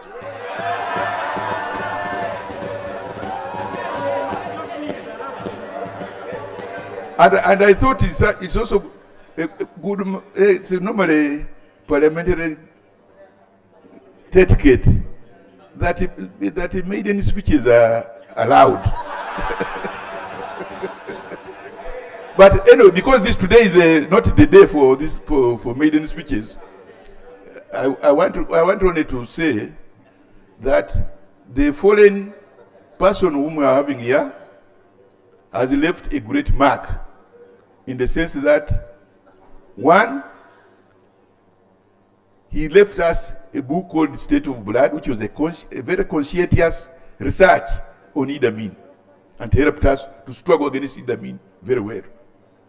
Number two, he had also personal sacrifices. He made personal sacrifices to write that book. Because under Idi Amin, if you did that, you had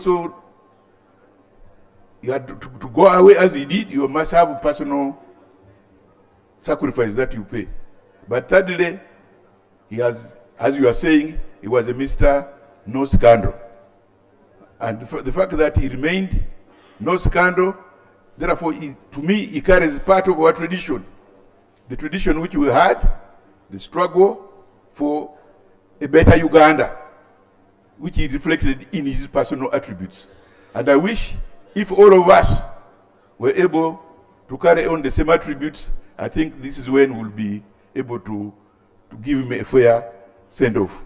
A send-off is not enough just in words. I think we should also do it in deeds.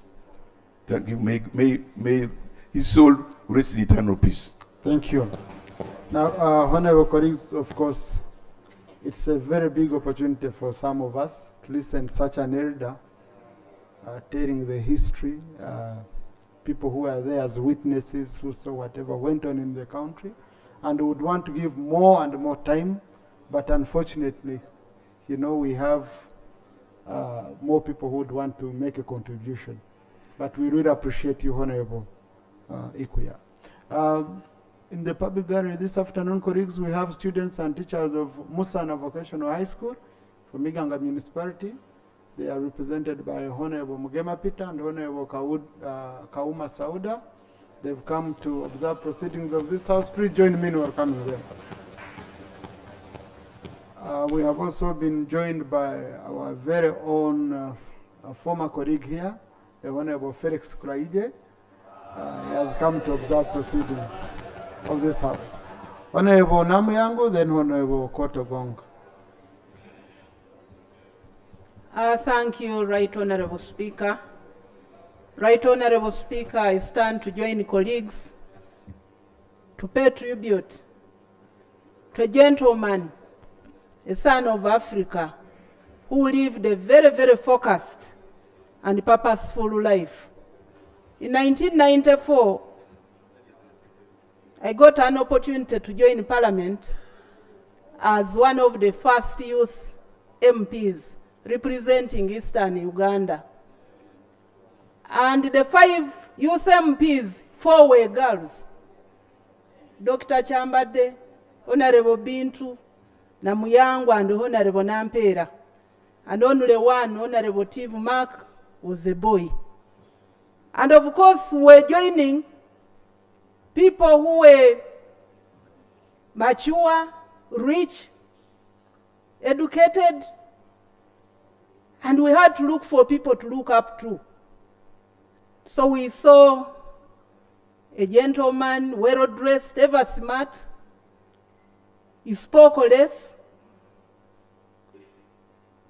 but he was a diplomat. He mentored us, he nurtured us, and guided us. And therefore we had to make a contribution to the country. I want to salute him. He was a minister for Uganda, because when we came in, he was Minister of State for Presidency, and he served everybody equally. He was a peacemaker. He served his country diligently with humility, and many of us learned a lot from him. And that's why up to now, we still serve this country. Right Honorable, I thank you for the opportunity, but I also want to salute General Museveni and his comrades who ushered in peace.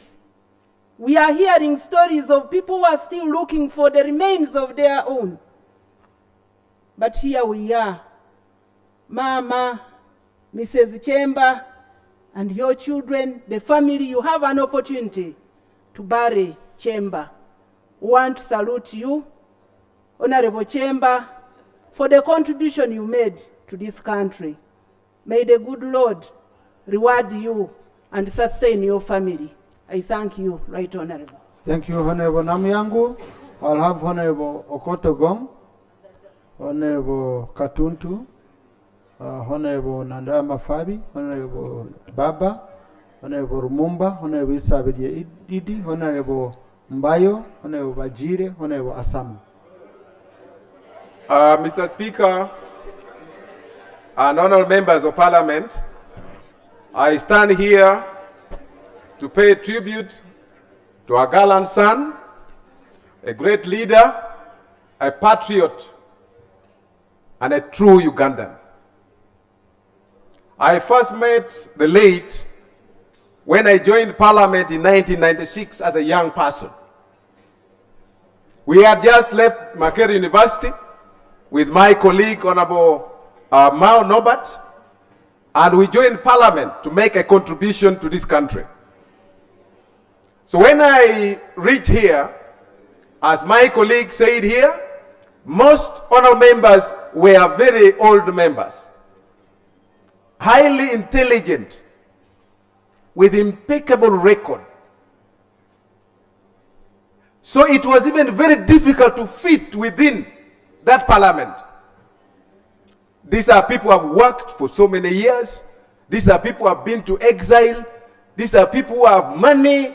They are everything. But for us, we are young men and women.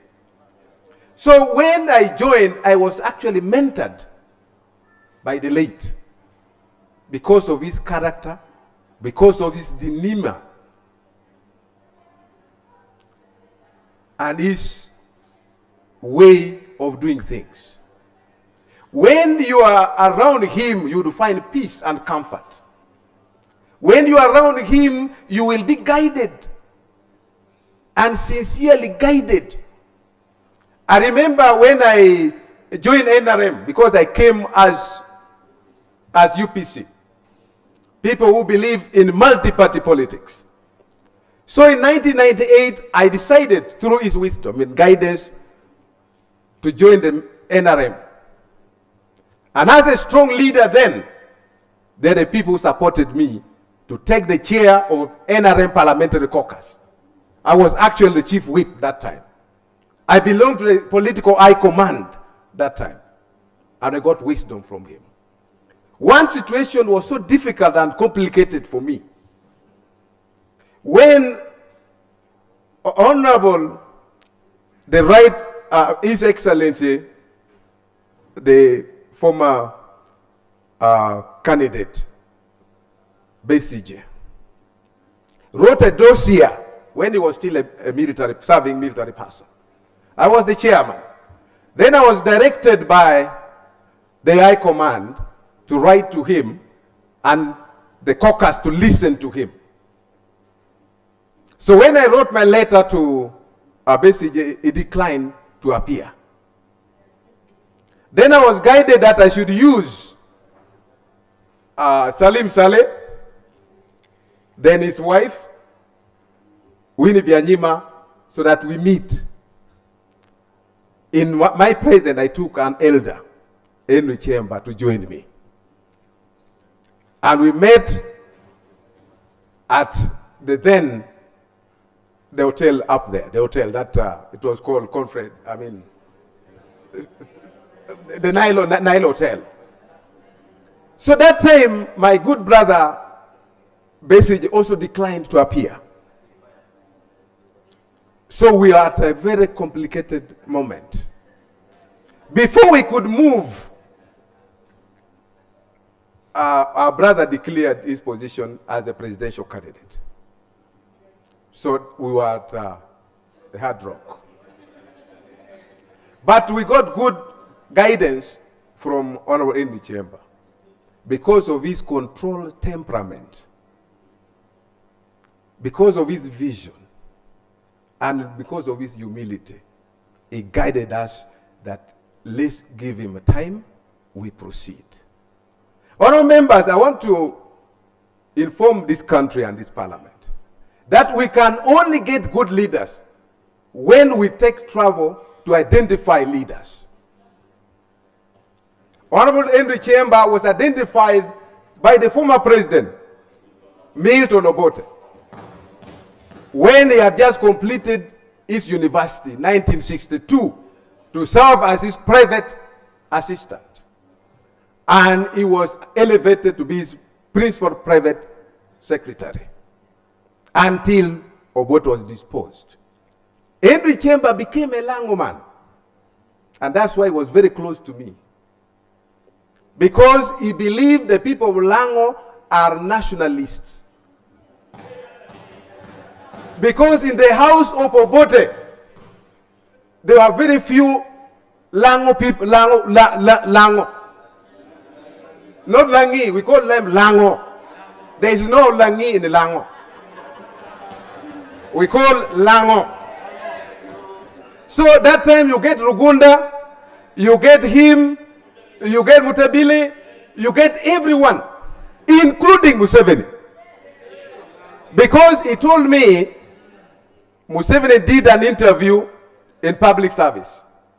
He was identified to be a very intelligent and focused young person. He wanted to serve in the foreign service, but he was advised to come and serve in the office of the president.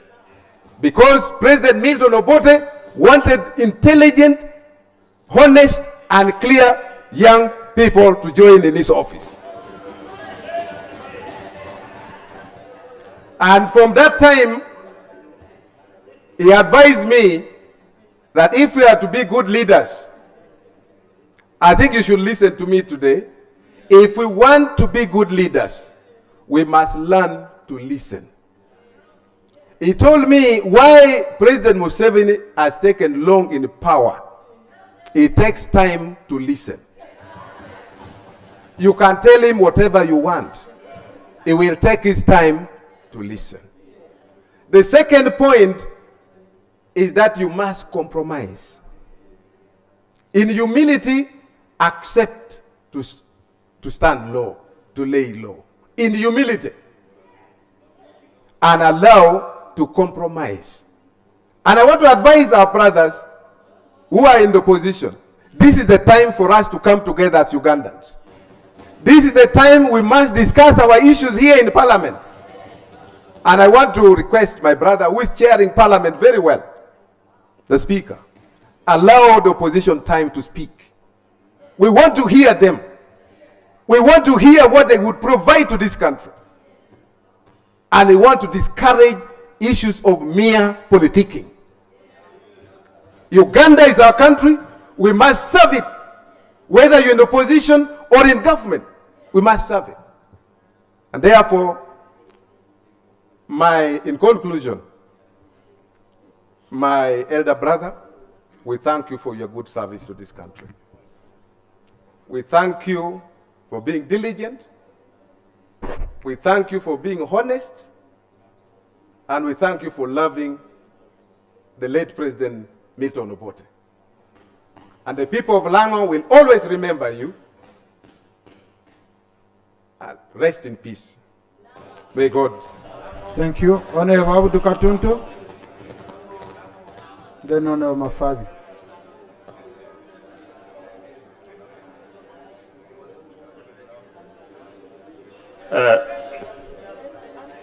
Thank you very much, Right Honorable Speaker,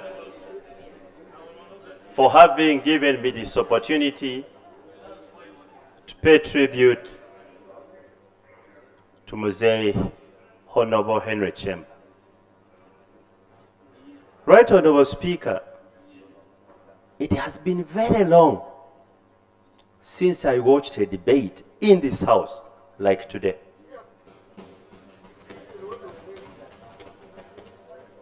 I've been sitting here looking at all of you, and I say, what burger is this that bites you, and you don't speak like you are speaking today? That anybody outside there watching us is looking at us with pride that those are members of parliament. Speaking about national issues, you are all speaking with one voice as leaders of this country. What goes wrong? Anyway, let me speak about Mzee Kyemba.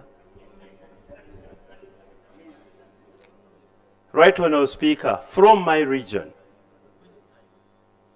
we donated one of our finest lying there with impeccable integrity.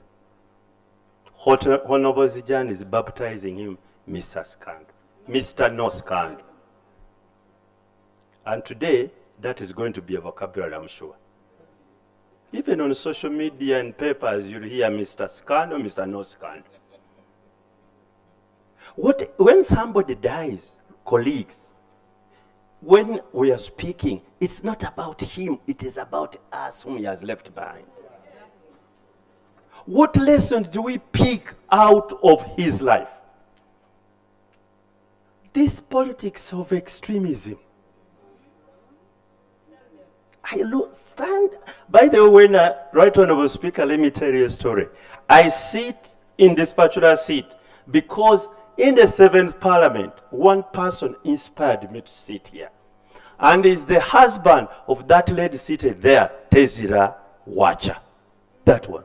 This was Honorable Ben Wacha's seat. And that's why you occupy it. The shoes are too big, but I'm trying. Just look at all of us and say, 20 years today, what would they be speaking about me in Parliament? Let me speak about Kyemba, not others. He did serve the Obote regime. My late father was honored to have served with him in the same office, President's office. They had a difference of opinion which they never resolved actually, because my father didn't agree with him. And I don't want to be cantankerous according to the Honorable Cecily Ogwal. Those who come from Busoga, others are very cantankerous. And I don't know where she characterizes me, whether I'm one of the others or like Henry Kyemba, but that I leave that to her judgment. The regime he served subsequent to the Obote regime was the Idi Amin regime. All of us know it is the most problematic regime ever in the history of this country. How do you serve a problematic regime and live without a scandal? How? And it is a lesson to us who serve regimes. Don't associate yourself with the mistakes of the regime. That is why Henry Kyemba today, the testimony is, even when he was serving Amin's regime, he was saving lives like that one of Smart Ogwal. That is what is remembered. I see some of you trying to hide, say, no, it's wrong to hide the wrong. It's wrong. Please don't, for heaven's sake. What they'll be speaking about you is exactly that. If there's something going wrong in a country, we are all cooked as Ugandans. It takes sober voices, like the one of Honorable Kyemba, to tell Amin, please, there is this, why can't you sort it out? And the soul is saved. Regimes commit mistakes every other day. But sober people in those regimes help sometimes. Sometimes they're overwhelmed and there's nothing you can do about it. But if you are serving a regime and is committing a mistake and you have a voice, please say this is wrong. You may say it internally. You don't have to go in the newspapers or social media. But we expect you, when you have an opportunity, to point it out. How do you, for heaven's sake, somebody saying one person has been kidnapped, and you come to the house and say, no, it hasn't happened. What's the difference between you and that one who served the Amin and committed the crime? Colleagues,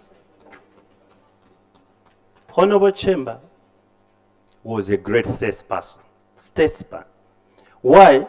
Whereas Fasoga can own him naturally because he came from our place. By the way, his first primary school, Right Honorable Kadaga, was in Busesa Primary School in Bugweri. The foundation of education is Bugweri. And indeed, many of big Basoga personalities, it is Bugweri founded. Including Right Honorable Rebecca Kadaga. She's our daughter from Bugweri. We donated her, is it that so? Including Right Honorable Nakadam. She's from Bugweri. Donated her in Mayuge. Yes, I am. Ask her. She's from Buwoya. And you can go on whether I talk about one Mechibedi, Ruwoliza Kirunda, Chirunda Chiveinda, mention it. And yours is true, of course. So, for us, at that time, that school, Busesa Primary School, produced some of the best. And we are really happy that we donated that Henry Kyemba to this country.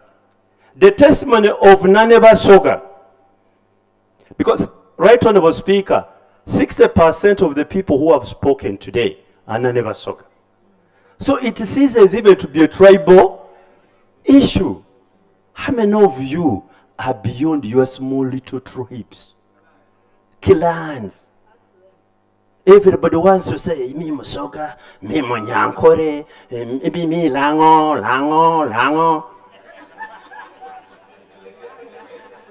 This Lango in this parliament doesn't work. We should be saying we Ugandans.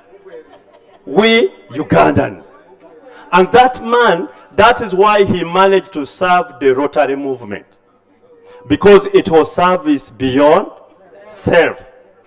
And in the Rotary, they don't know their tribes. In the Rotary, they don't know their tribes. In the Rotary, they don't know their religions. They don't. And that's why you see them as nationalists, as statespeople. Honorable Kyemba, soft-spoken. By the way, was not a good orator, but he was a communicator. A communicator. Knowledgeable. That is an encyclopedia lying in that coffin today. My young brother Nathan has just talked about it. You can ask Henry Kyemba anything, and he'll have, as I conclude, Right Honorable, you'll have an answer. So, as a country, we are losing one of our finest. Honorable Kyemba, travel well. Rest in peace. Thank you, Honorable Nandara. Thank you very much, Mr. Speaker. Mr. Speaker, I stand here. I come from the only school in this country called Busoga College, Mwiri, whereby on 30th September, we had a homecoming for old boys, and that's a meeting where all old boys go to the school. And in the announcement, they said, Honorable Henry Kyemba is not going to be present today, is not well. Because every day, every time we have been in Mwiri, he's present. And the reason why he comes to Mwiri was to talk to old boys that you need to be a Mwirian, because Mwiri produces leaders. And I want to tell you, Mwiri produces what? Leaders. It produces presidents, it produces prime ministers, it produces leaders of opposition, it produces ministers, it produces PSS. Honorable Speaker, you missed to have been in Mwiri because you would have been beyond this. Mr. Speaker, I want to thank you so much for having supported this, to have Honorable Kyemba to be here. Mr. Speaker, of course, there's somebody saying who are the president, the ministers. I will elaborate them later, but I'll tell you those. Mr. Speaker, a leader like Honorable Kyemba is really of rare species. If you read his biography, when he came back during the National Resistance Council, he became a councillor. He became a what? Some of you members of parliament here, when you're walking, you're even advertising on the road, I am a member of parliament. I'm honorable so and so. But what are you doing which makes you honorable? I want to tell you, some of you need to copy people like Henry Kyemba. In fact, you need to come to Mwiri to study and know how leaders should behave. My mother talked about that who are Mwiri boys. Mwiri boys, you just see them on the face and how they talk. Mwiri boys are bright. Mwiri boys are intelligent. Mwiri boys have integrity. Mwiri boys are willing to help. Mwiri boys have everything you need from a human being. Mommy, when we saved your husband, that was Mwiri saving. Because Mwiri's motto says, Kurakatonda negwanga lyafe, for God and our country.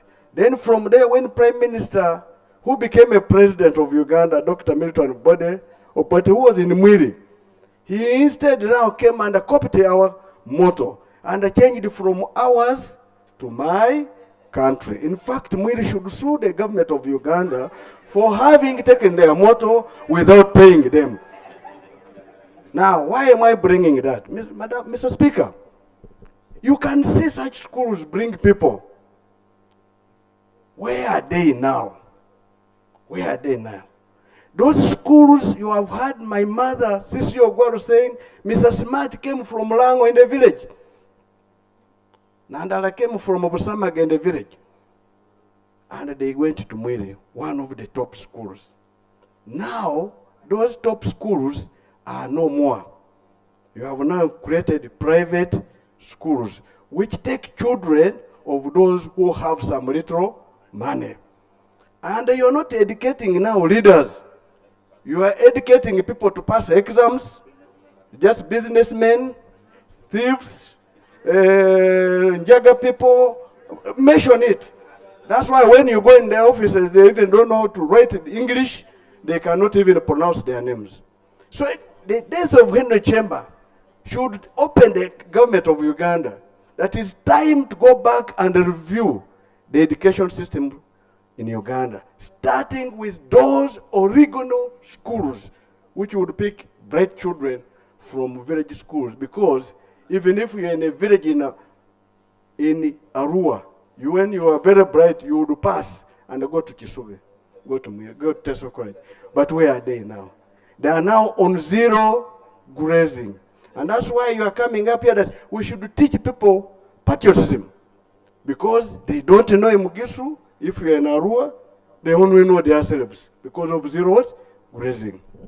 Mr. Speaker, in Mwiri, when you go there, you will get a notes board showing you prominent people who have passed through the school.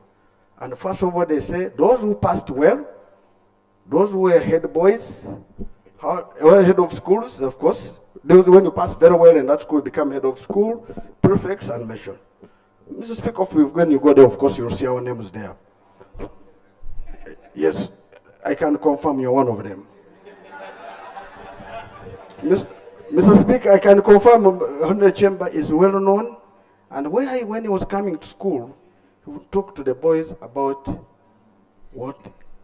how to behave. Recently, I think one of the meetings where we had many of them, we had Honorable Abdu Katonto, you missed this one. We had the late Chive Ginger. We had Professor, who was the vice chancellor in Makere, Professor Chiria. We had our brother Ruakana Rugunda. My dear Ruakana Rugunda is our product. So when they came on that day, unfortunately, of course, eventually COVID came. But we sang, and they said, I wish Uganda could bring their people to learn what people in Mwiri learn. And I want to ask those in the government that when you're in those offices, please remember that you will leave it one day. But when you leave it, what have you left there? Mr. Speaker, I want to conclude on this one. My grandfather, when they had overthrown Obote, or rather,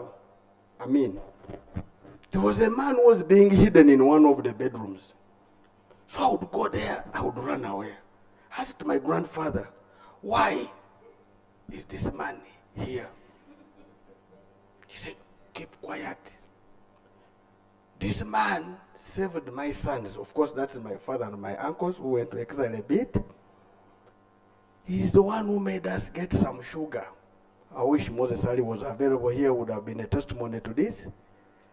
And because he was in those offices, he is not one of those who participated in the killing. So I have saved him. I'm waiting for a way how I can take him out of this country. And indeed, that gentleman was driven. My grandfather, unfortunately, never told him where he dropped him. But later on, it was Moses Ali who was telling me that your grandfather saved one of us. Unfortunately, he's not well. But I would say, those of you who are in those offices, use them well to save others. Don't use them to prosecute others. Don't use them to kill. Because Henry Kyemba, when he came back, Mommy saved our father, Mr. Smart. So for that point, we cannot say he did bad. It is God who said, for you go back to save Mr. Smart, among others. So we should pray for him that God, if there's anything he has made which is not right, forgive him. He has been here for us. God, recently when I met him in Dr. Matiabula's hospital, I'd gone there for a dental issue, he said, Nandal, I need to meet you and give you more wisdom. I said, I thought I have wisdom. He said, you don't have everything. Unfortunately, I have not got all of it. So I'm going to look for Dr. Matiabula, the dentist, to tell me what knowledge he was supposed to give me. But that man, as they said, has gone with knowledge. I hope Basogas have got some of it, but some of us, Abajis, who have got some of it, we wish to use this knowledge to develop this country. And that's what I'm saying. God forgive him if he has committed any what? Crime. And God, as he's coming to you, just welcome him.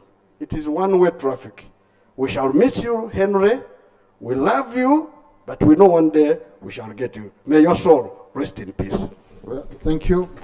Yeah, Honorable Nanda, if you could remember very well, on the issue of the traditional schools, our government brought a proposal here which we supported tremendously as Parliament.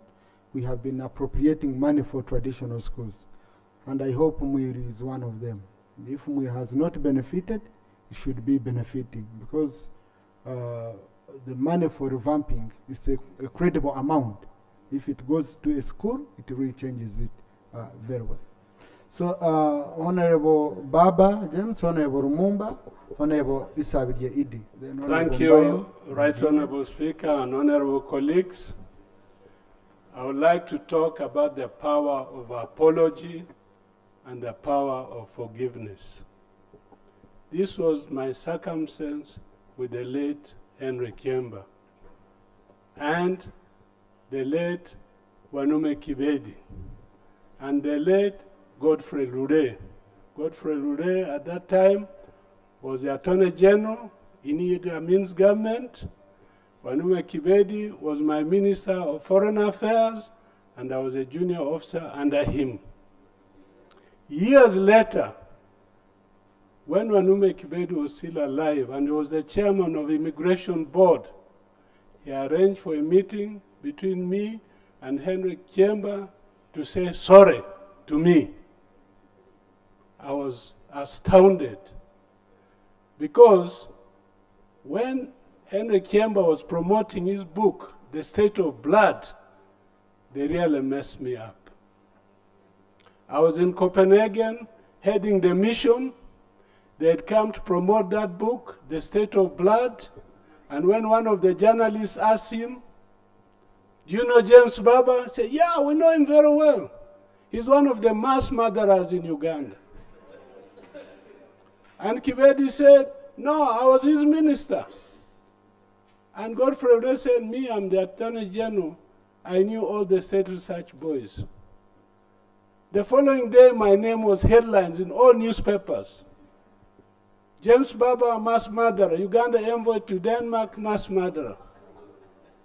The following day, the Minister of Foreign Affairs summoned me. "Baba, if this is true, we're going to ask you to leave." I contacted my ministry. They linked me to the Solicitor General, who was then Matov. Matov told me to fly back to Uganda and we consult.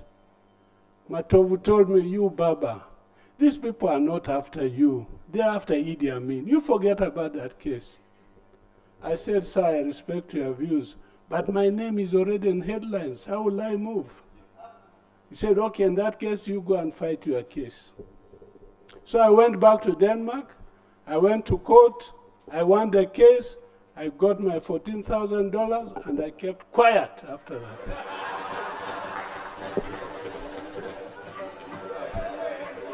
Now, years later, I was appointed Minister of State in Internal Affairs.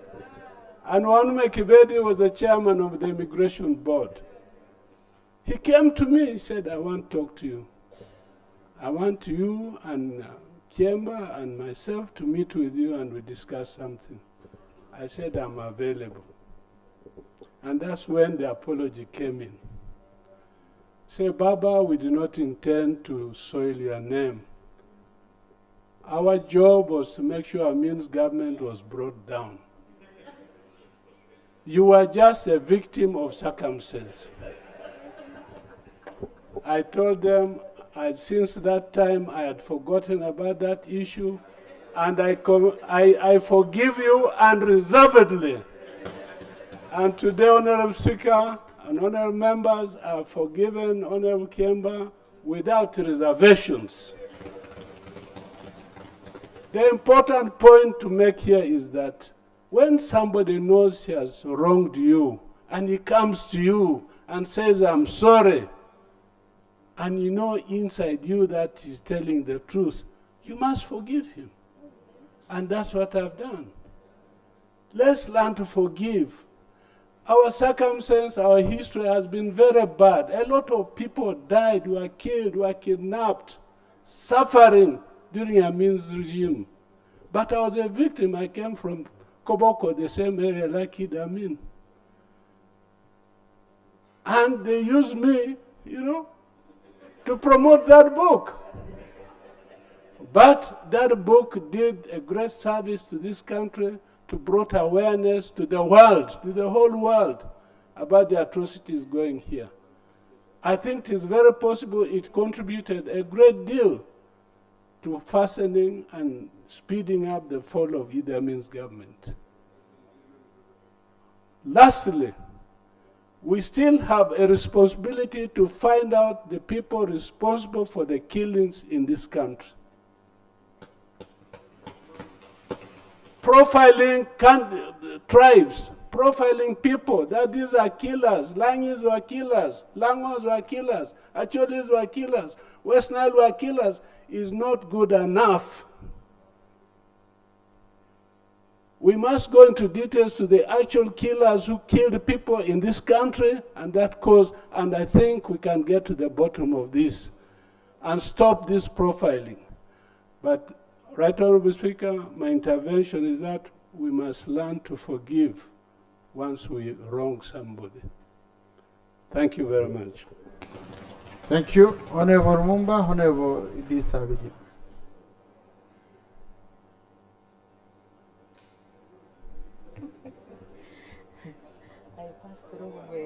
Thank you so much, Right Honorable Speaker. And I want to thank you for according us time to be able to talk about our brother, our parent, our grandparent. Right Honorable Speaker, members have talked about the late Henry Kyemba Chisada.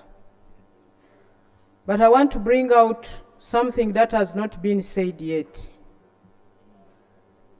When we were growing up, and after university, when I went to work up country in my home area in Bujiri district, there was a very beautiful, elegant, smart lady who used to come with NGOs in our area, because it was a new district, to help us how would work at the district, but also she would have sessions on the side with us young girls who had left university and opted to go and work in the village, because at that time most girls wanted to stay and work in Kampala.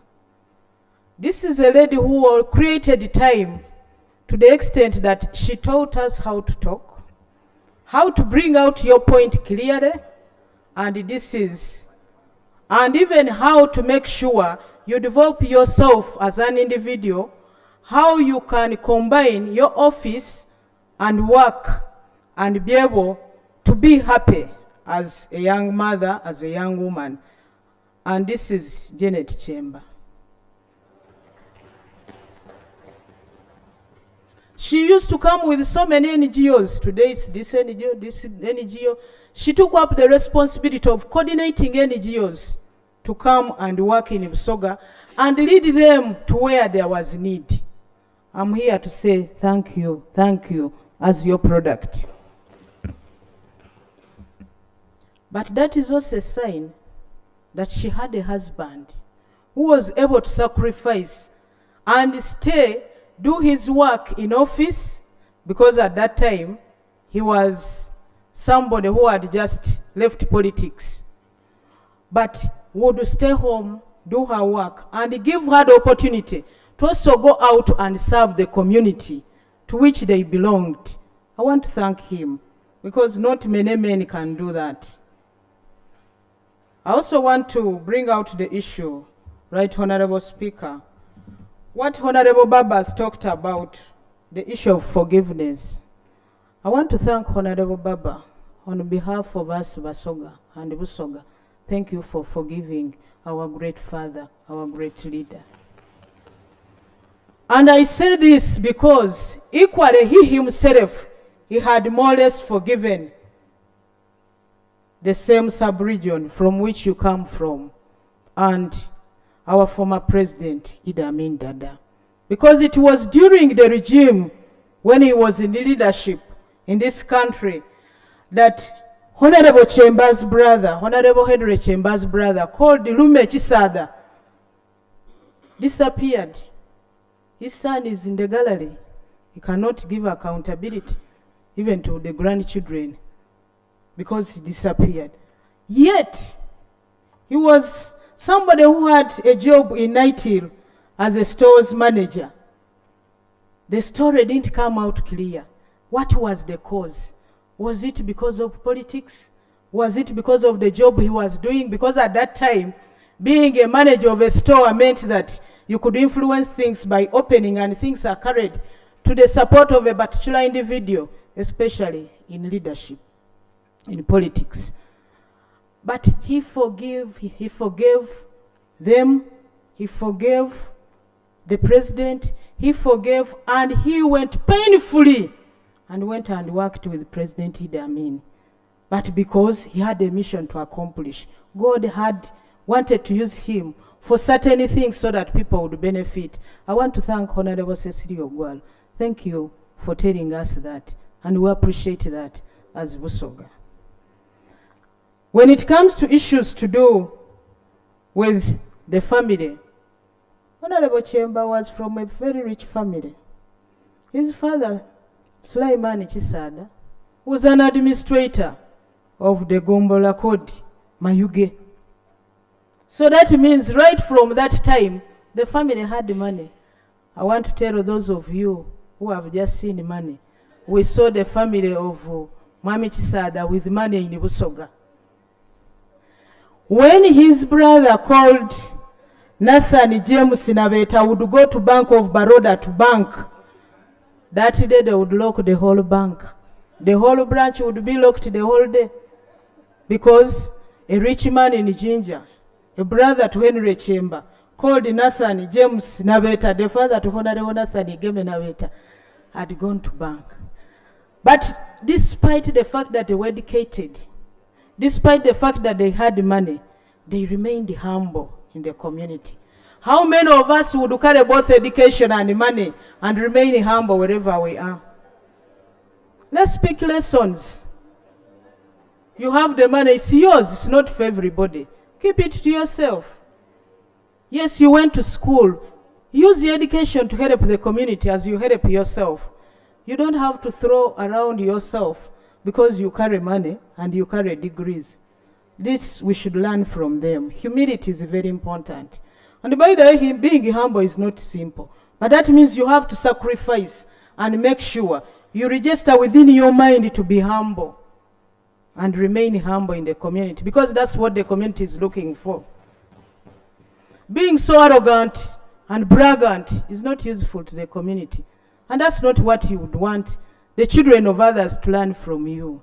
So we take it from them as a family that their grandparents, their parents, taught them to be so humble. So it also brings in the issue of reading and being informed before you talk.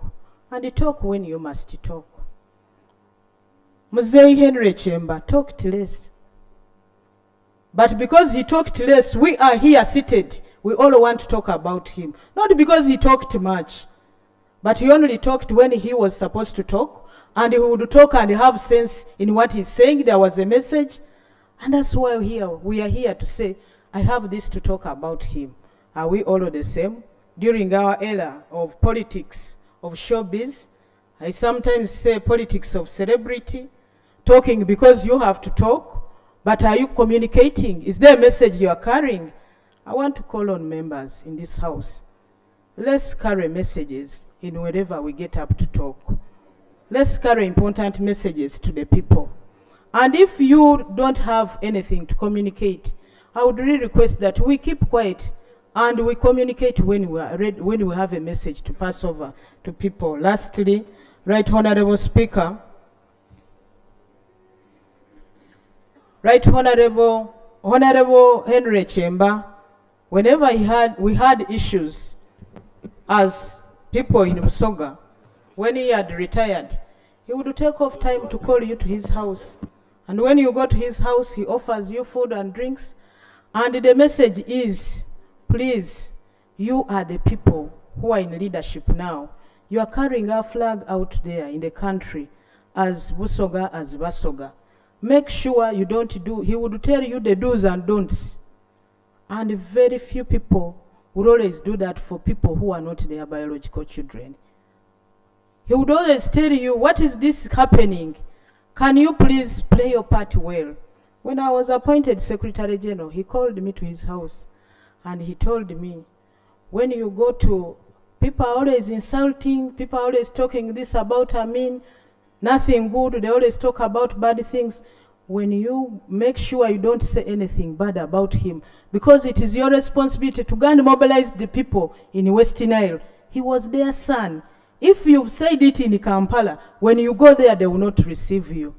He told me, when it comes to Dr. Milton Obote, they will tell you this and that.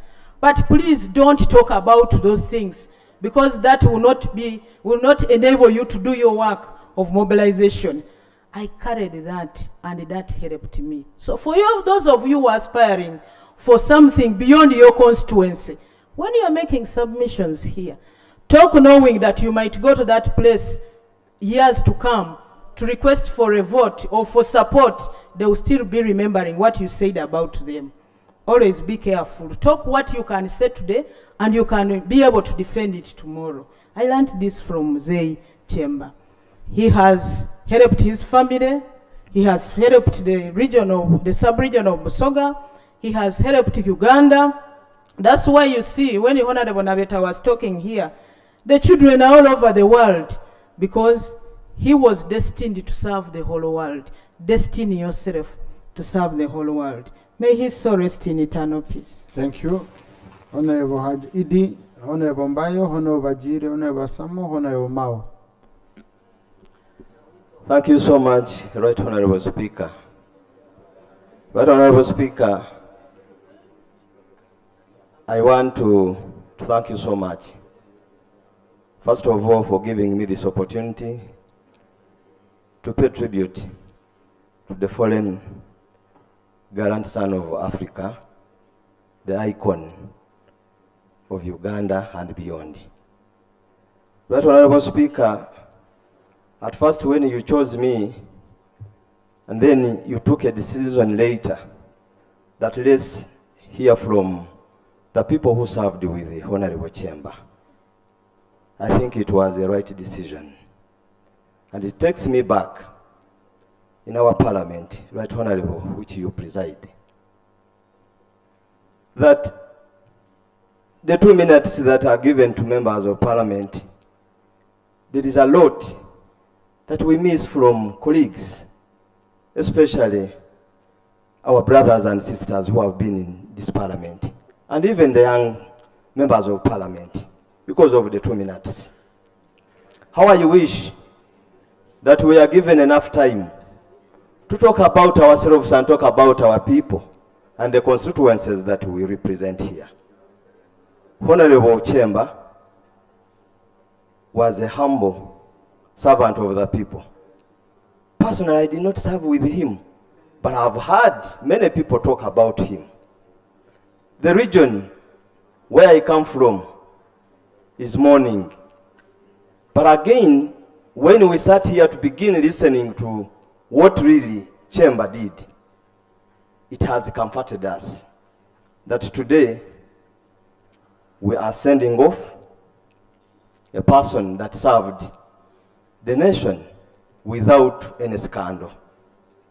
Right Honorable Speaker, how I wish in my prayer you do grant that the knowledge that we are talking about today, in him, you declare a day, at least for a public lecture, in his memory, such that these good stories and legacies that he has left can always be remembered, even by our grandsons and daughters. Right Honorable Speaker. Right Honorable Speaker, one thing that they have not talked about Honorable Kyemba, Honorable Kyemba used to love sports. He was a sportsman. You can't be smart if you don't love sports. Right Honorable Speaker, in Busoga where I come from, there is a stadium, Bugembe. How I wish even the government can take over that stadium in memory of Honorable Kyemba.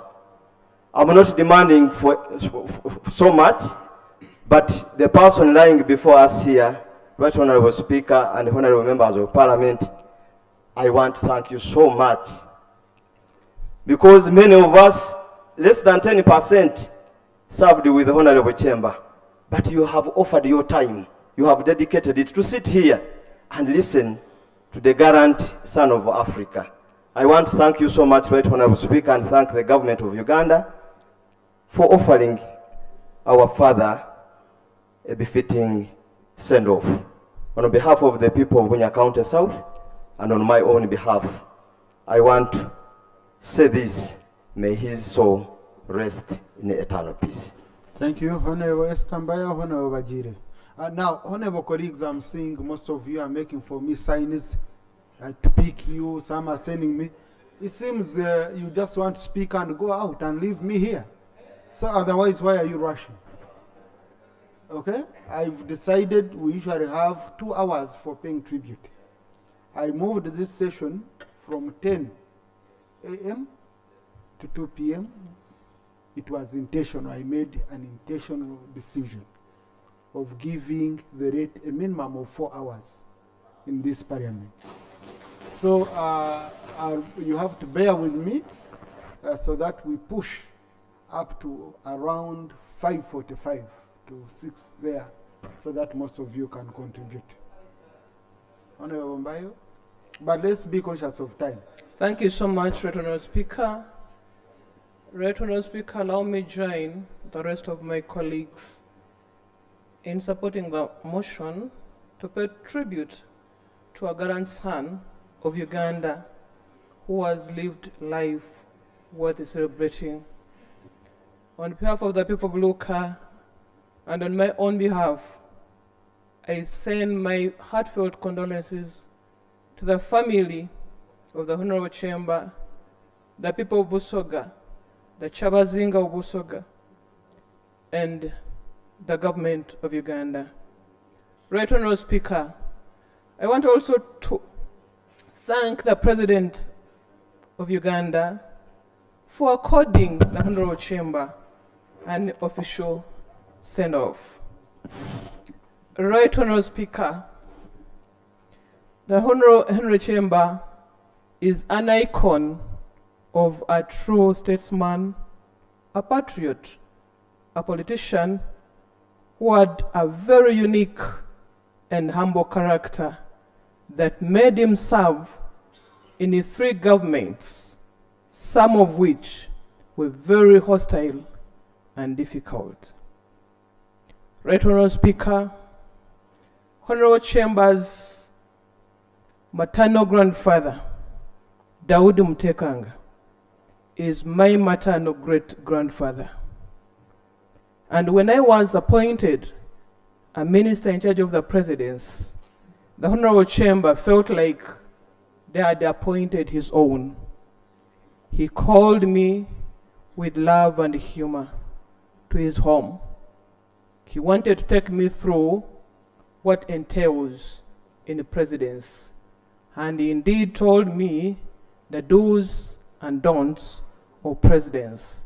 Amongst others, he told me to respect the authority and never to fight useless wars, and or rather concentrate on doing my assignments very, very well. Right Honourable Speaker, the discussion I had with Honourable Kyemba was when he went to Singapore. That time he was the PPS to the then Dr. Milton Obote. He went with a delegation of 30 officials. While they were in Singapore, the government was toppled, and it was Honorable Kyemba who whispered to the president that your government was toppled, gaining that courage of telling the head of state that you've been overtaken. Right Honourable Speaker, he told me then that what they thought about next wasn't in their mind until when they had a pronouncement that President Idi Amin Dada told the officials who went with Dr. Milton Obote to come back and not Dr. Milton Obote himself. So when he came back, he was taken to meet the President of Uganda, and then was General Idi Amin Dada. They had a meeting, and after the meeting, that General Idi Amin Dada told him to go and occupy his office. He would meet him there. But then he said that, Your Excellency, I don't have an office, because there was the PPS to the former president. Then he said that that is a time when General Idi Amin told him that you're now the PPS to me. After that, he was made a PS to the Ministry for Culture. He had an assignment to organize for a graduation at Insami's Training Institute. But then the one who was supposed to officiate at that function was the then minister. If I remember the name, he told me the late Honorable Josephat Engu. That is what he told me. But then a day to the function, an announcement was made that that minister had been dropped together with others. Then the Honorable Kyemba gathered the courage of calling State House.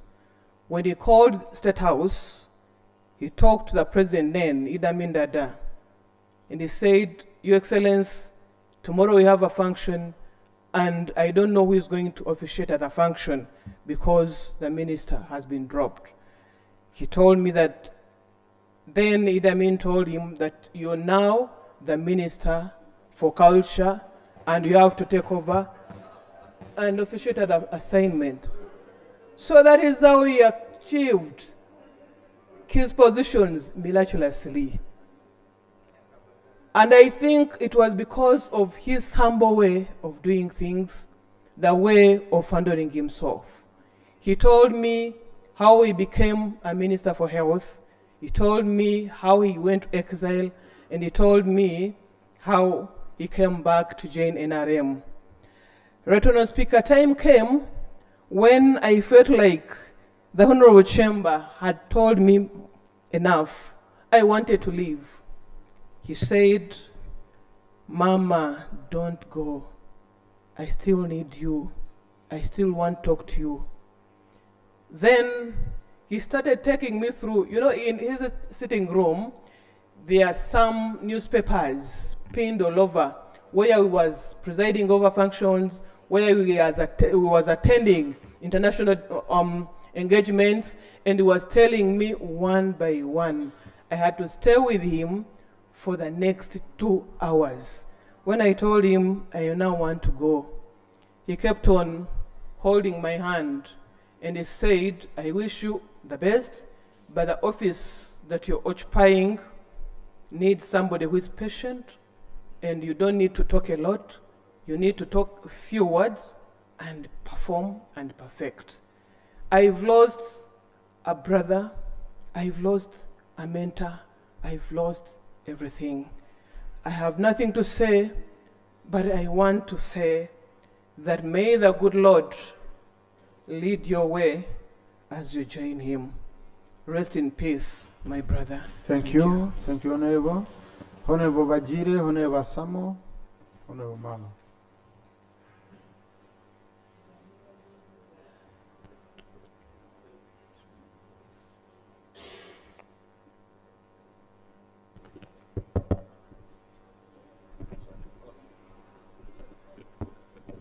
Thank you, Right Honorable Speaker.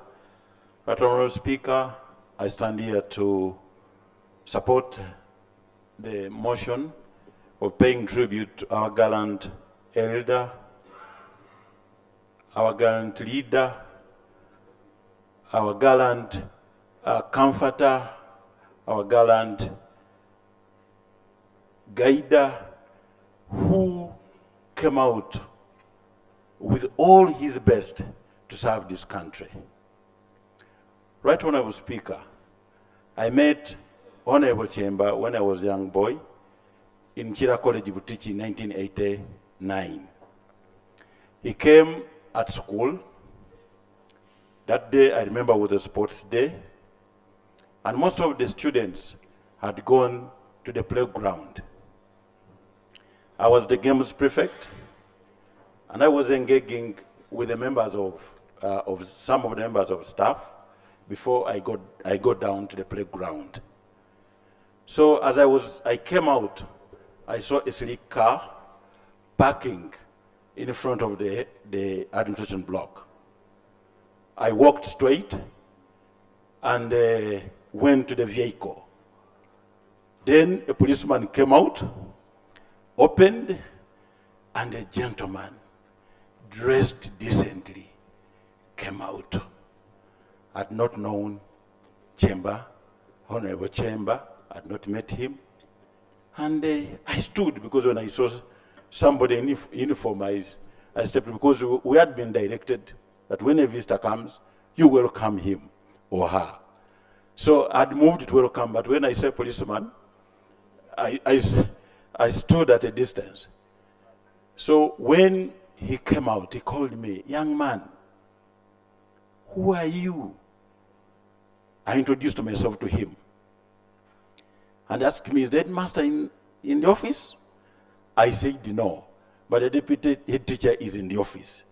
We picked up with the Honorable Kyemba, who held me by the hand, walked with me up to the veranda, and we took about 15 minutes having a chat with the Honorable Kyemba. At that time, he had told me who he was, and he was a minister of, a state minister for agriculture and industry and fisheries. Honorable Kyemba told me that I should wait for him because it was not going to take long to engage the deputy teacher. And indeed, they came out with the deputy teacher. I waited outside. In me, what I thought of, that maybe Honorable Kyemba wanted to give me some money as a student. So I waited anxiously outside, knowing that the minister was going to give me, because this was my second time to have encountered one-on-one with a minister. Because in 1981, yes, I had encountered the Honorable Sam Teungwa, who was a personal friend of my father. So I waited anxiously because Teungwa used to give me a lot of money whenever I would come home. So when he came out, he told the deputy teacher that I see the potential in this young man. How do you conduct, how do you make prefects in this school? The deputy teacher said, we appointed them. He said, but I think you appointed a right person. What sport do you do? I told him the kinds of sports that I do. And he said, are you going now to run? I said, yes. So he said, I'm offering you to drive you in my car. A black, I think it was a Laurel. And I sat in the Laurel, and I was driven down Kirakole Deputy at the playground. I came out a very victorious man, coming out of a Laurel. And the Honorable Kyemba, the humorous man, he told the police officer to move around and open for me. And they opened for me. He also got out. We walked with him to the playground, and he told me, of the races that you are going to do, which one is your best? And I told him, my best is 400 meters, and I do relays. He said, I want to see you run. So he went and begged humorously that the heat of 400 meters that I was involved in be brought, because we would start with long races, long track events. So we moved, and by God's grace, in the heat, I was the best. Honorable Kyemba pulled out money.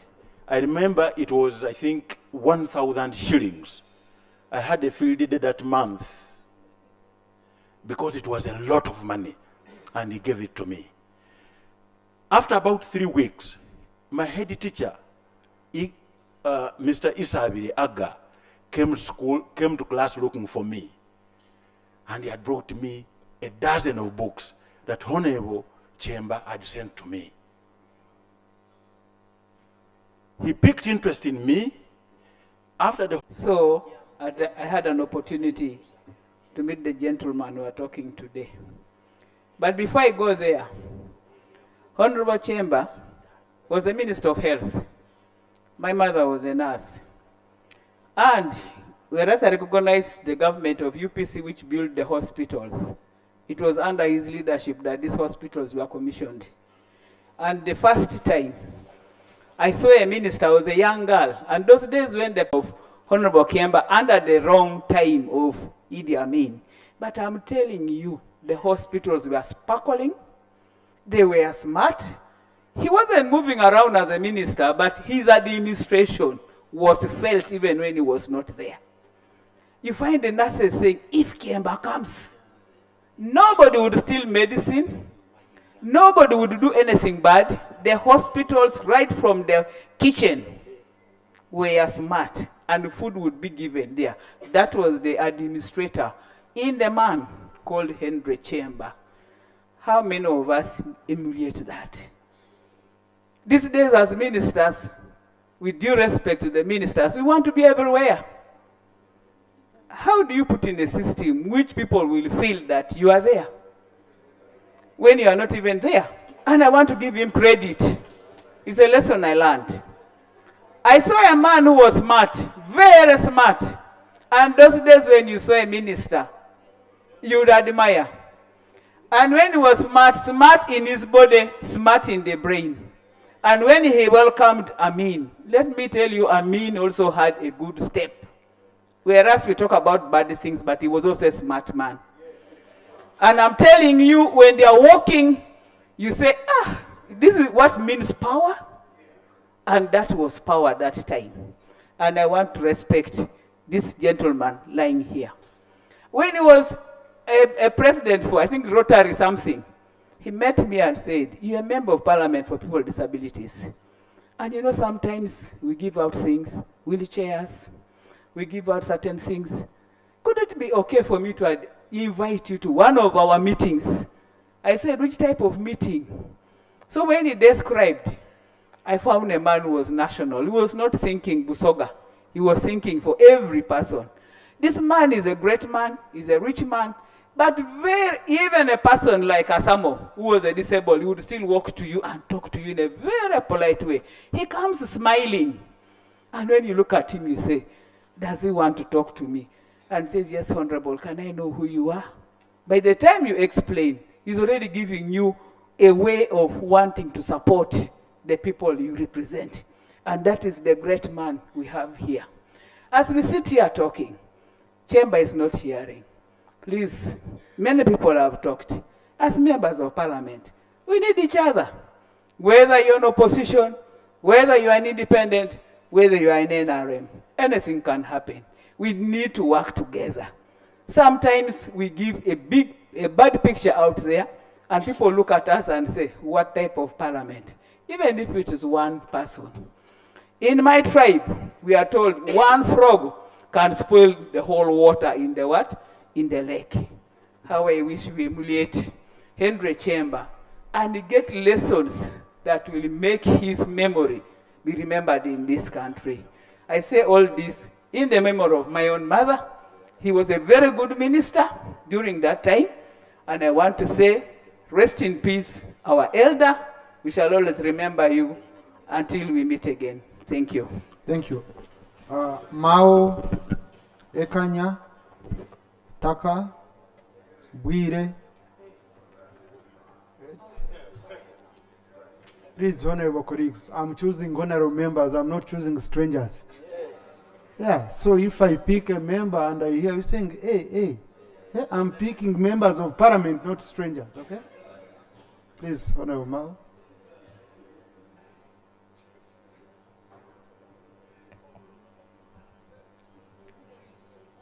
Mr. Speaker, sir, this is one of those moments when I wish I were not an ex-officio member of parliament, so that when the question is put, I would shout the loudest. Unfortunately, I'm silenced by the Constitution and the rules of parliament.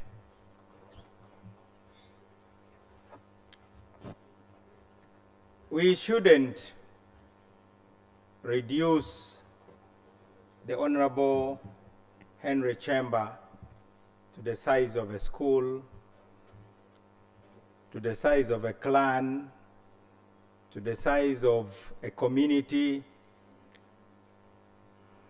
We only make those references because everything has a credo. We talk about Jesus of Nazareth, but he was not about Nazareth. His mission was universal.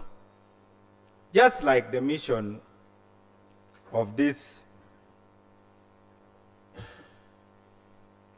Prince Henry Kyemba was national, Pan-African, and global. Many will talk about the offices of distinction that he held, but running through all those offices is one thing, Mr. Speaker: character. It boils down to character. That's what the measure of the man is. So we condole with the family, we condole with the government of Uganda and the president, we condole with Parliament, and we condole with the whole of Uganda and all the friends. We celebrate his achievements. And in doing that, let's talk about his roots, how he was formed. What was he made of? How did he view himself and how did he view the world? In the city of Jinja, where I grew up, and I spent many happy years as a child, there is a road called Lubas Road. It had 2 cinemas.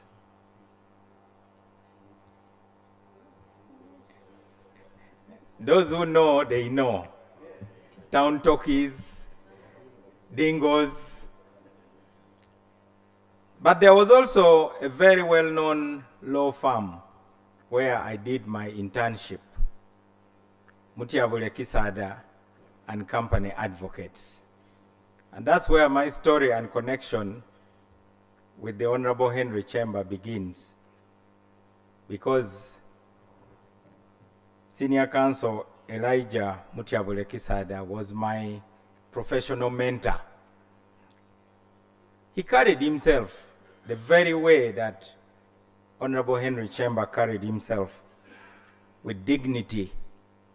You only needed to look at him and ask, who is that? You know, there are those who you look at and you want to know who they are. Somehow, whether they hold any office or not. But Lubas Road is also named after Chief Luba of the Bunya Chiefdom in Busoga. As you may know, Chief Luba is the one whose name is indelibly associated with the murder of Bishop Hannington, reportedly on the orders of Kabaka Mwanga. Perhaps you need to know that Chief Luba was Honorable Henry Kyemba's grandfather.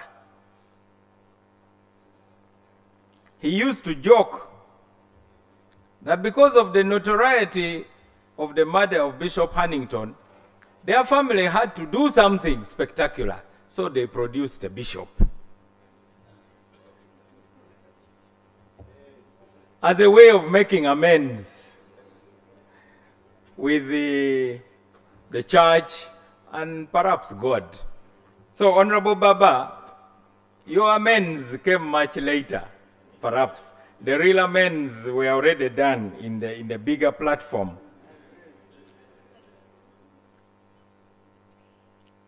He exuded integrity.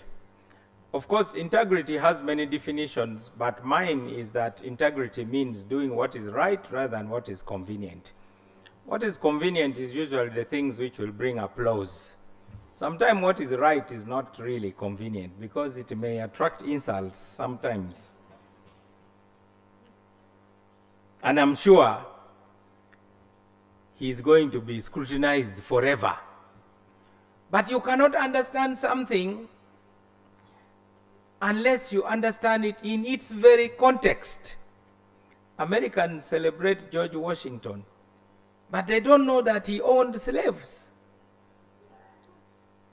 So you must understand the man in the context of his times. What would you do? So in relation to the choices he made, we can only say, judge not that ye may not be judged. He had discipline, very good timekeeper. He had humility, we all know that. He was willing to talk to all of us Honorable Kotogong referred to that. He taught many of us how to be members of parliament. Some of us came here with flaming swords, like live conductors, to electrocute everything that we would find here. Some of us came with very unpopular messages.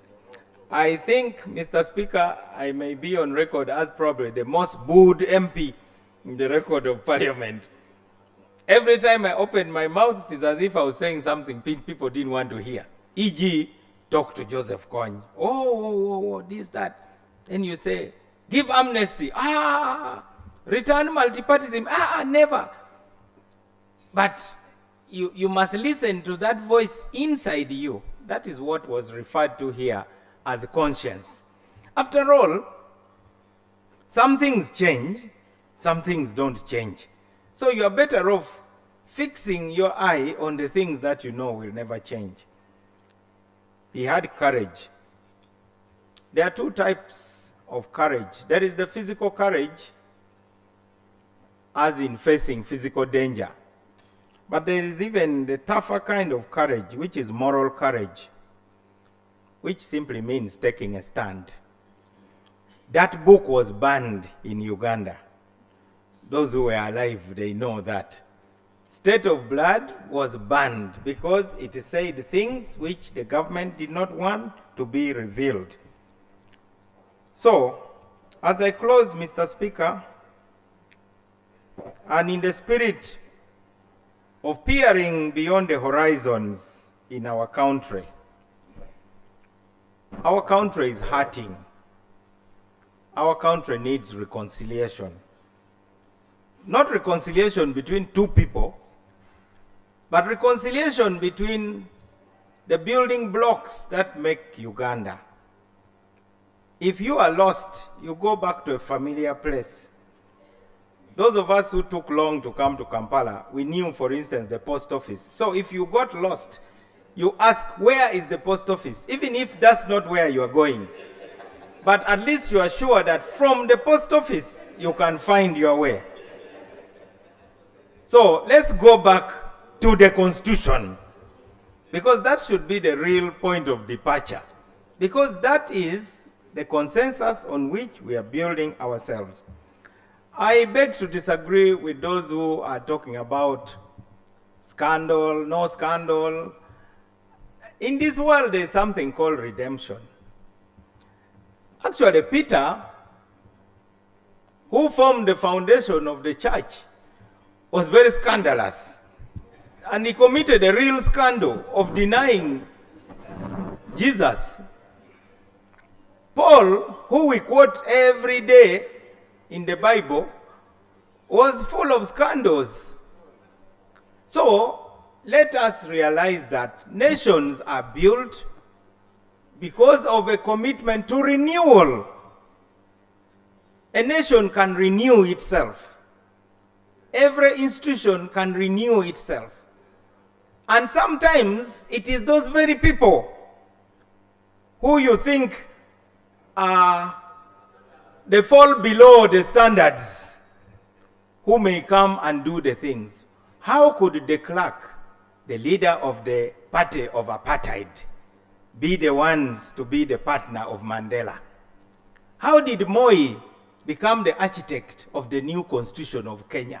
I was there when he was being booed, but he did it. So, even if we criticize those who are battling on the fronts of national renewal, and they may have checkered records, and they may be doing things that we disapprove of strongly, nevertheless, we must not lose sight of the fact that it is possible to have renewal. If we don't, Mr. Speaker, as I close. The Honorable Mao, you first seek permission. We don't just switch on again. Okay? Yes. Just conclude. Please. You know, we were taught that when the Speaker is speaking, you must sit down. That's why I was heading to my seat. Conclude. Though I see that doesn't happen here these days. So, Mr. Speaker, There's a danger in this country that the past is being glorified, particularly by those who never lived in that past. We went to primary schools which were closed so that we could go and witness firing squad.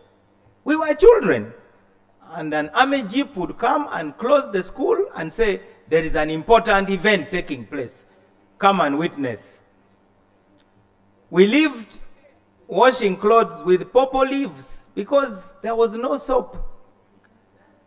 Dear friends, Mr. Speaker, sir, in the words of a wise man, let us not open a war between the past and the present. Otherwise, we shall lose the future. The future is bright, and Uganda can be renewed. So when you now see people thinking that Idi Amin could be an alternative to the present, I shudder to think of that. However bad the present may be, in your view, please don't even think about those days. And we should not stigmatize the community from where Idi Amin came. We must base our judgments on the philosophy of individual responsibility for individual crimes. Every tribe produces good people, every tribe produces bad people. I never get tired of saying that we may have produced the likes of Joseph Kony, but we also produced Jan and Luwum. How do you reconcile that? Thank you, Mr. Speaker. Thank you, Honorable Mao. Honorable Ikanya. Thank you very much, Honorable Speaker. Henry Kyemba lying here has had impact on the life of many. A lot has been said and a lot will be said.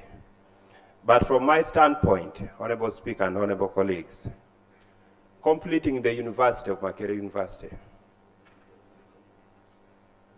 I tried to get a job, but luck was not on my side. I ventured, and I said, there is a tribe in Uganda that lacks literature, and that tribe were the Basoga. 1997, I moved to offices. I interacted with the right Deputy Prime Minister, Honorable Altwala Rebecca Kadaga. I met the late Honorable Basoga Sab. I interacted with the late Henry Kyemba. And I told them, you are a powerful community, but you don't have a newspaper. They encouraged me. They gave me the fire and the zeal. I started that newspaper.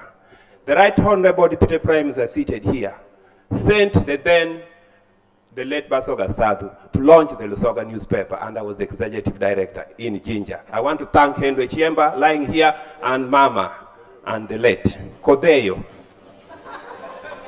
No wonder Honorable Nabeta, a year later, started a media radio called Kodeyo, the foundation that Henry carried and moved forward.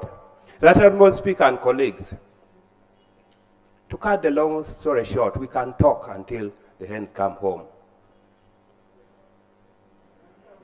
The hens and whatever. But Right Honorable Speaker, the point I want to draw close is that from that Lusoga newspaper, I would come to the gallery here like the journalist, and I got inspired and motivation to become a member of parliament. I said, if these MPs talk like this, I think if I get opportunity, and I'll be better. Opportunity came 1998 for youth election. I went to the young people and I told them, I'm going to be better MP because every day I'm in the gallery and I know what happens. And that propelled me to victory. But that was not enough. During that campaign, Right Honorable Speaker, I went to Henry, I went to Mama there, and others. They supported me, and I got votes in Busoga. Recently, Right Honorable Speaker and colleagues, 2001, I was faced with challenge like to climb a mountain. The late Henry Kyemba was too close to the late Tekre Jalu, Etiang, the then Deputy Prime Minister.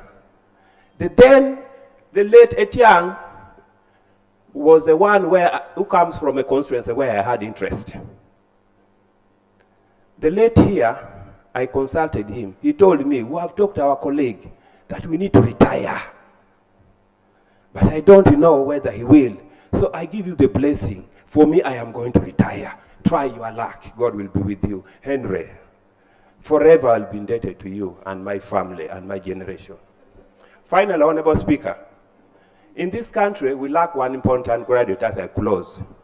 We need to enact the National Cemetery Act so that men like Henry Kyemba will not be buried in the village where they will be, because 150 years, the children of this country need to know we had men like Henry Kyemba, we had so and so, but 50 years to come, those memorial sites will disappear. And therefore, Honorable Speaker, I want to commit myself that I will come to your office to ensure that we bring a bill for the National Cemetery and we create memorial that will last generation and generation. I thank you. May his soul rest in peace. Thank you. Honorable Agnes Taka, Honorable Sano Nubuire, Honorable Kibadia, Honorable Gume, Honorable Santa Arum.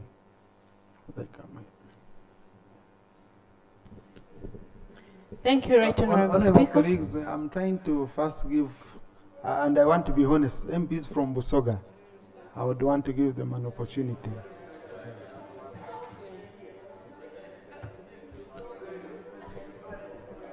Thank you so much, Right Honorable Speaker. I'm honored to pay tribute to this great father, and I bring condolences from Bugiri to Mama, my sisters and brothers, and all the people of Busoga and Uganda at large. Right Honorable Speaker, I learned of the death of Honorable Kyemba a few days ago, and I only knew that he was an uncle to Honorable Nabeta. However, having read about him, when I saw that he had been honored a state burial, I decided to take interest in reading about him. Official burial. Official burial. Yeah. Thank you, Right Honorable Speaker. When I read about Honorable Kyemba, Right Honorable Speaker, I learned of a man who had served our country from my region, and I really felt the loss that we have had in losing Honorable Kyemba. Right Honorable Speaker, we have been in a kind of fragile relationships in Busoga as leaders from the grassroots and at national level. And I always think that we need some senior people whom I don't know where they are to really come in and make the center hold.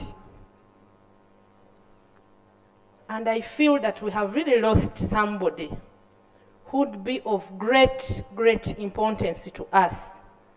Not only Busoga as a region, but even as a country.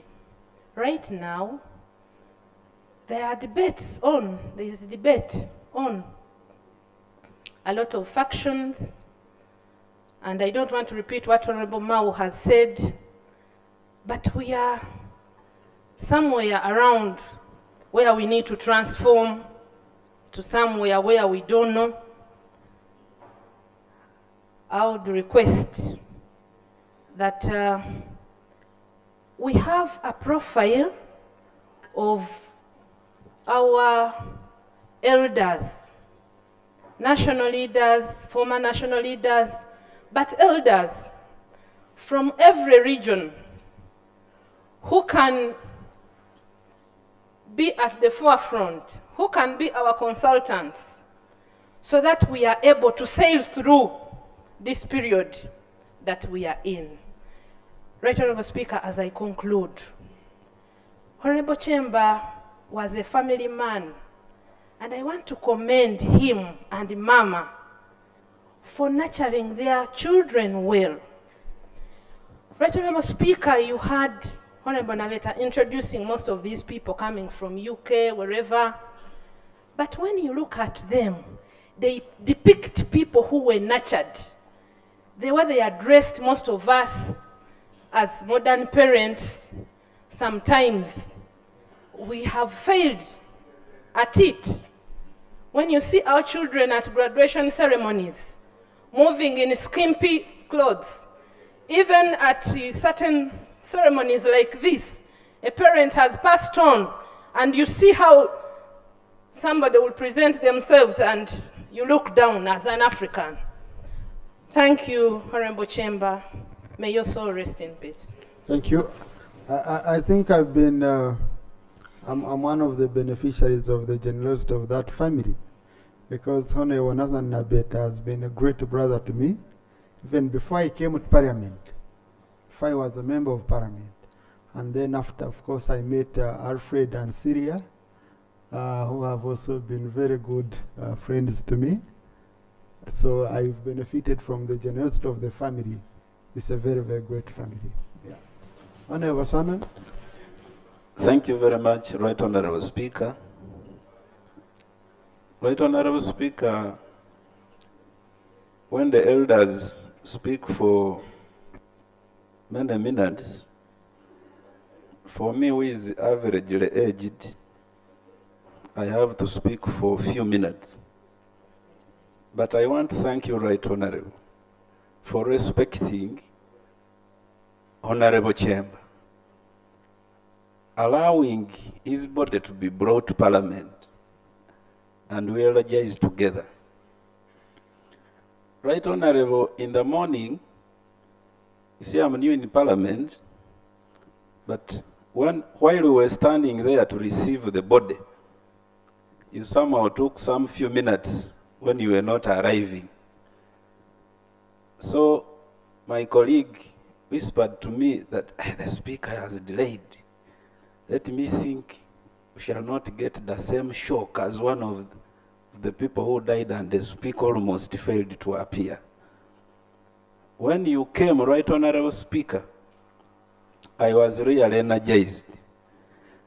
And two, when you even extended the time of discussion from 2 hours to 5 or 6 hours, I want to assure you that Honorable Kyemba is looking at you and appreciating you. And you have all the blessings. Right Honorable Speaker, in 2010, I was a political assistant to Honorable Gagola Wambuzi, who is my political father. So one time we went to his house in Jinja, because by that time there was a very contentious issue of Busoga. When we sat with this man, I was privileged to sit together with this icon of wisdom on the same table. The words and the counsel he gave us cooled my tempers, because by that time I was also angry. Before we left, he asked me, young man, what are you doing? I explained to him, told him, he gave me a book entitled A Leader Without a Title. The only second person who has ever given me that book is the late Right Honorable Jacob Olanya. Mr. Speaker, when I went through, the same Honorable Gagola took me to his place, and he told him, now you have a challenge because your district has only 1 kilometer of tarmac. So go there and represent the people. Right Honorable Speaker, when a dead body is lying before you, you should never lie. But I've been here very quiet. Most of the words that have been spoken by all people is the truth about Honorable Kyemba. And I want to testify to you that this man has been one of the few pillars in Busoga, the elders of Busoga. but he did not at any one time influence and participate to who should be elected in any constituency, or who should be the mayor of any municipality. Now the man has left. But Honorable Kyemba, I want to report to you, we are scared because some people, some elders, they have big offices, they are coming for our positions. They want to influence. I want to request that appear to them and continue counseling them. Thank you. Thank you very much. May your soul rest in eternal peace. Now, I can see you've started giving assignments to the departed. I don't know how the answers will come, but it will take both of you. It will take both sides, okay? As leaders from Busoga, it will take both of you, both sides, to work together. Just work together. Yeah, it's about the country, it's about your region. Work together. Honorable Chibadia, then Honorable Gumi. And colleagues, you've seen the issue of time. So just let's do quickly. Thank you, Right Honorable Speaker. Right Honorable Speaker, it did not require anybody to either work with the late Kyemba or stay with the late Kyemba to really admire and copy the good and the best that everybody testified and everybody had written and everybody knew about the smiling icon of the leadership of this country. Right Honorable Speaker, the late Kyemba, I was in Mwiri 6 years, but there was no single day when we had a very big function and the head teacher or anybody who came from outside the school could fail to talk about the late Kyemba. That is the man lying there. Right Honorable Speaker, the passionate Rotarian that everybody admired, the one who had the deep sense of patriotism, practical commitment to the principles of justice, equity and balanced development, who was very, very committed to give hope and put a smile on many faces of the unprivileged. Right Honorable Speaker, we are here. We lose a generation. I heard Mama Cecilia here talking about the late Agurawali. Right Honorable Speaker, the years of Makerere University between 57 and 62 had a generation of a team that shaped the politics of this country. If we could emulate the late Kyemba, the late Agurawali. Right Honorable Speaker, we had the one Mechibedi, Mayanja Nkanji, Abeka Kachama Mayanja, Adeko Nechoni, Akena Adoko, Matthias Singovi, David Lumu, mentioning them. That was the generation. They shaped the politics of this country. Where are we?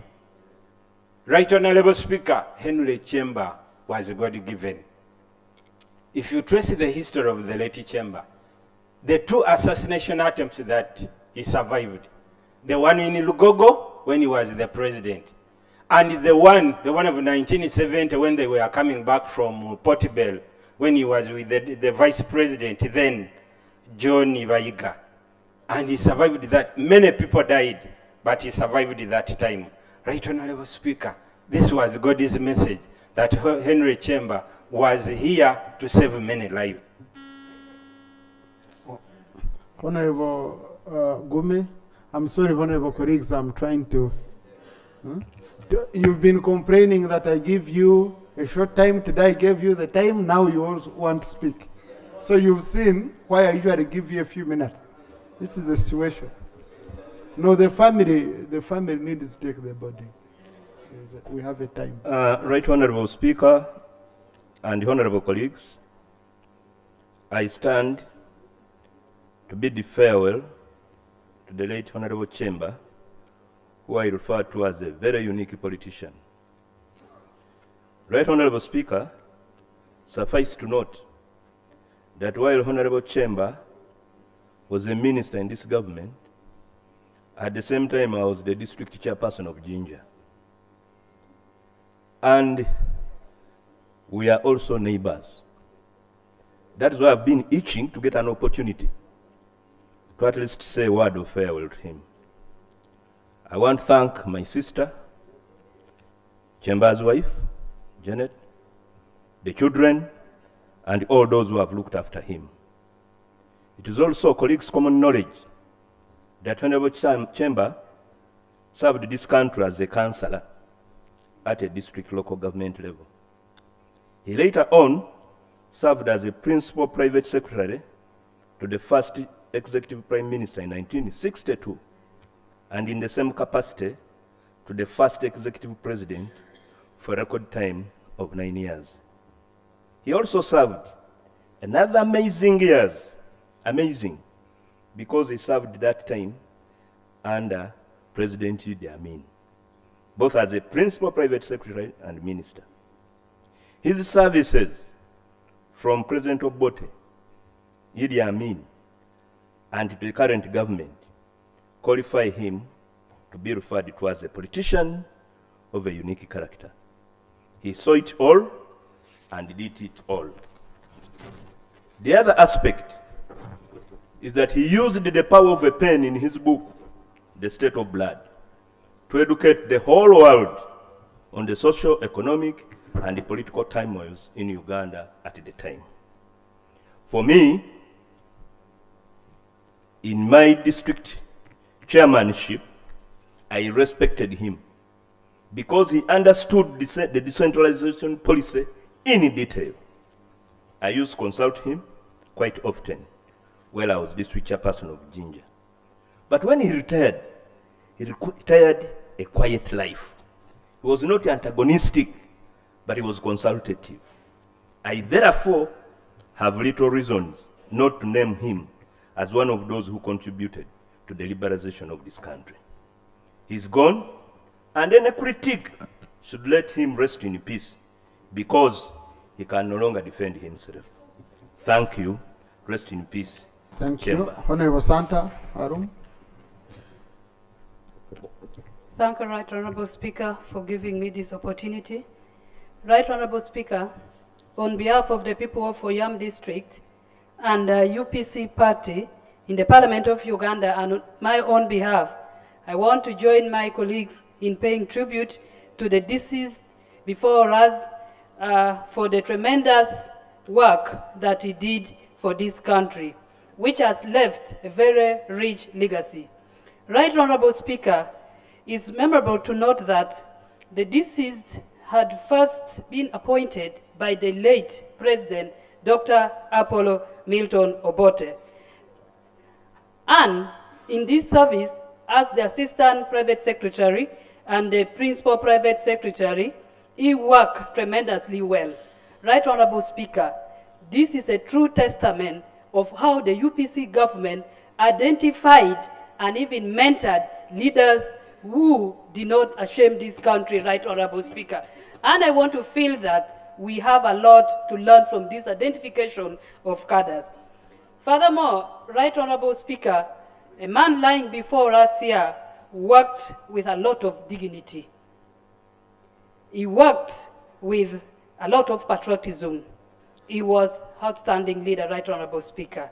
And because of that, Right Honorable Speaker, I want to extend my sincere gratitude as a UPC whip to the deceased and his family for standing with our founding father of this country and the UPC party president, Dr. Apollo Milton Obote, for the late as a man who stood with the President of the Republic of Uganda by then. Finally, Right Honorable Speaker, allow me also to join colleagues in thanking him for being who he was and urge my honorable colleagues that we have a lot as leaders to learn from him. Thank you so much. Thank you. I now put the question that the motion to pay tribute to the late Honorable Henry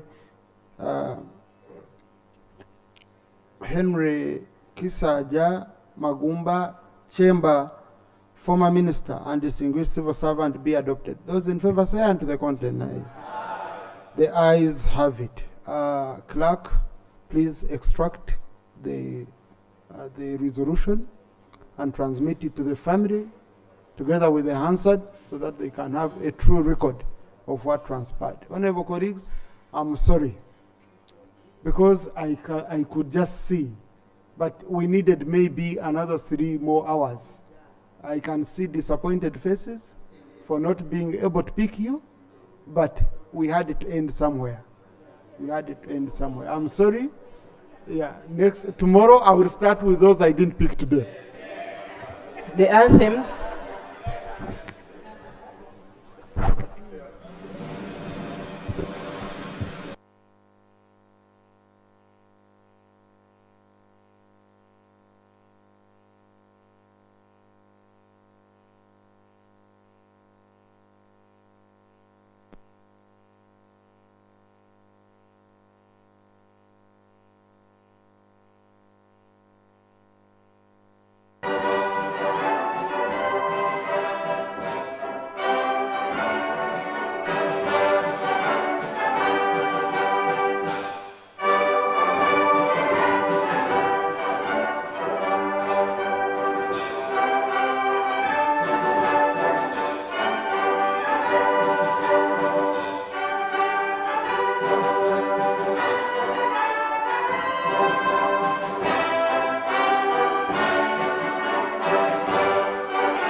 Honourable members may remain standing as the casket is wheeled out of the House.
Members, you may get seated.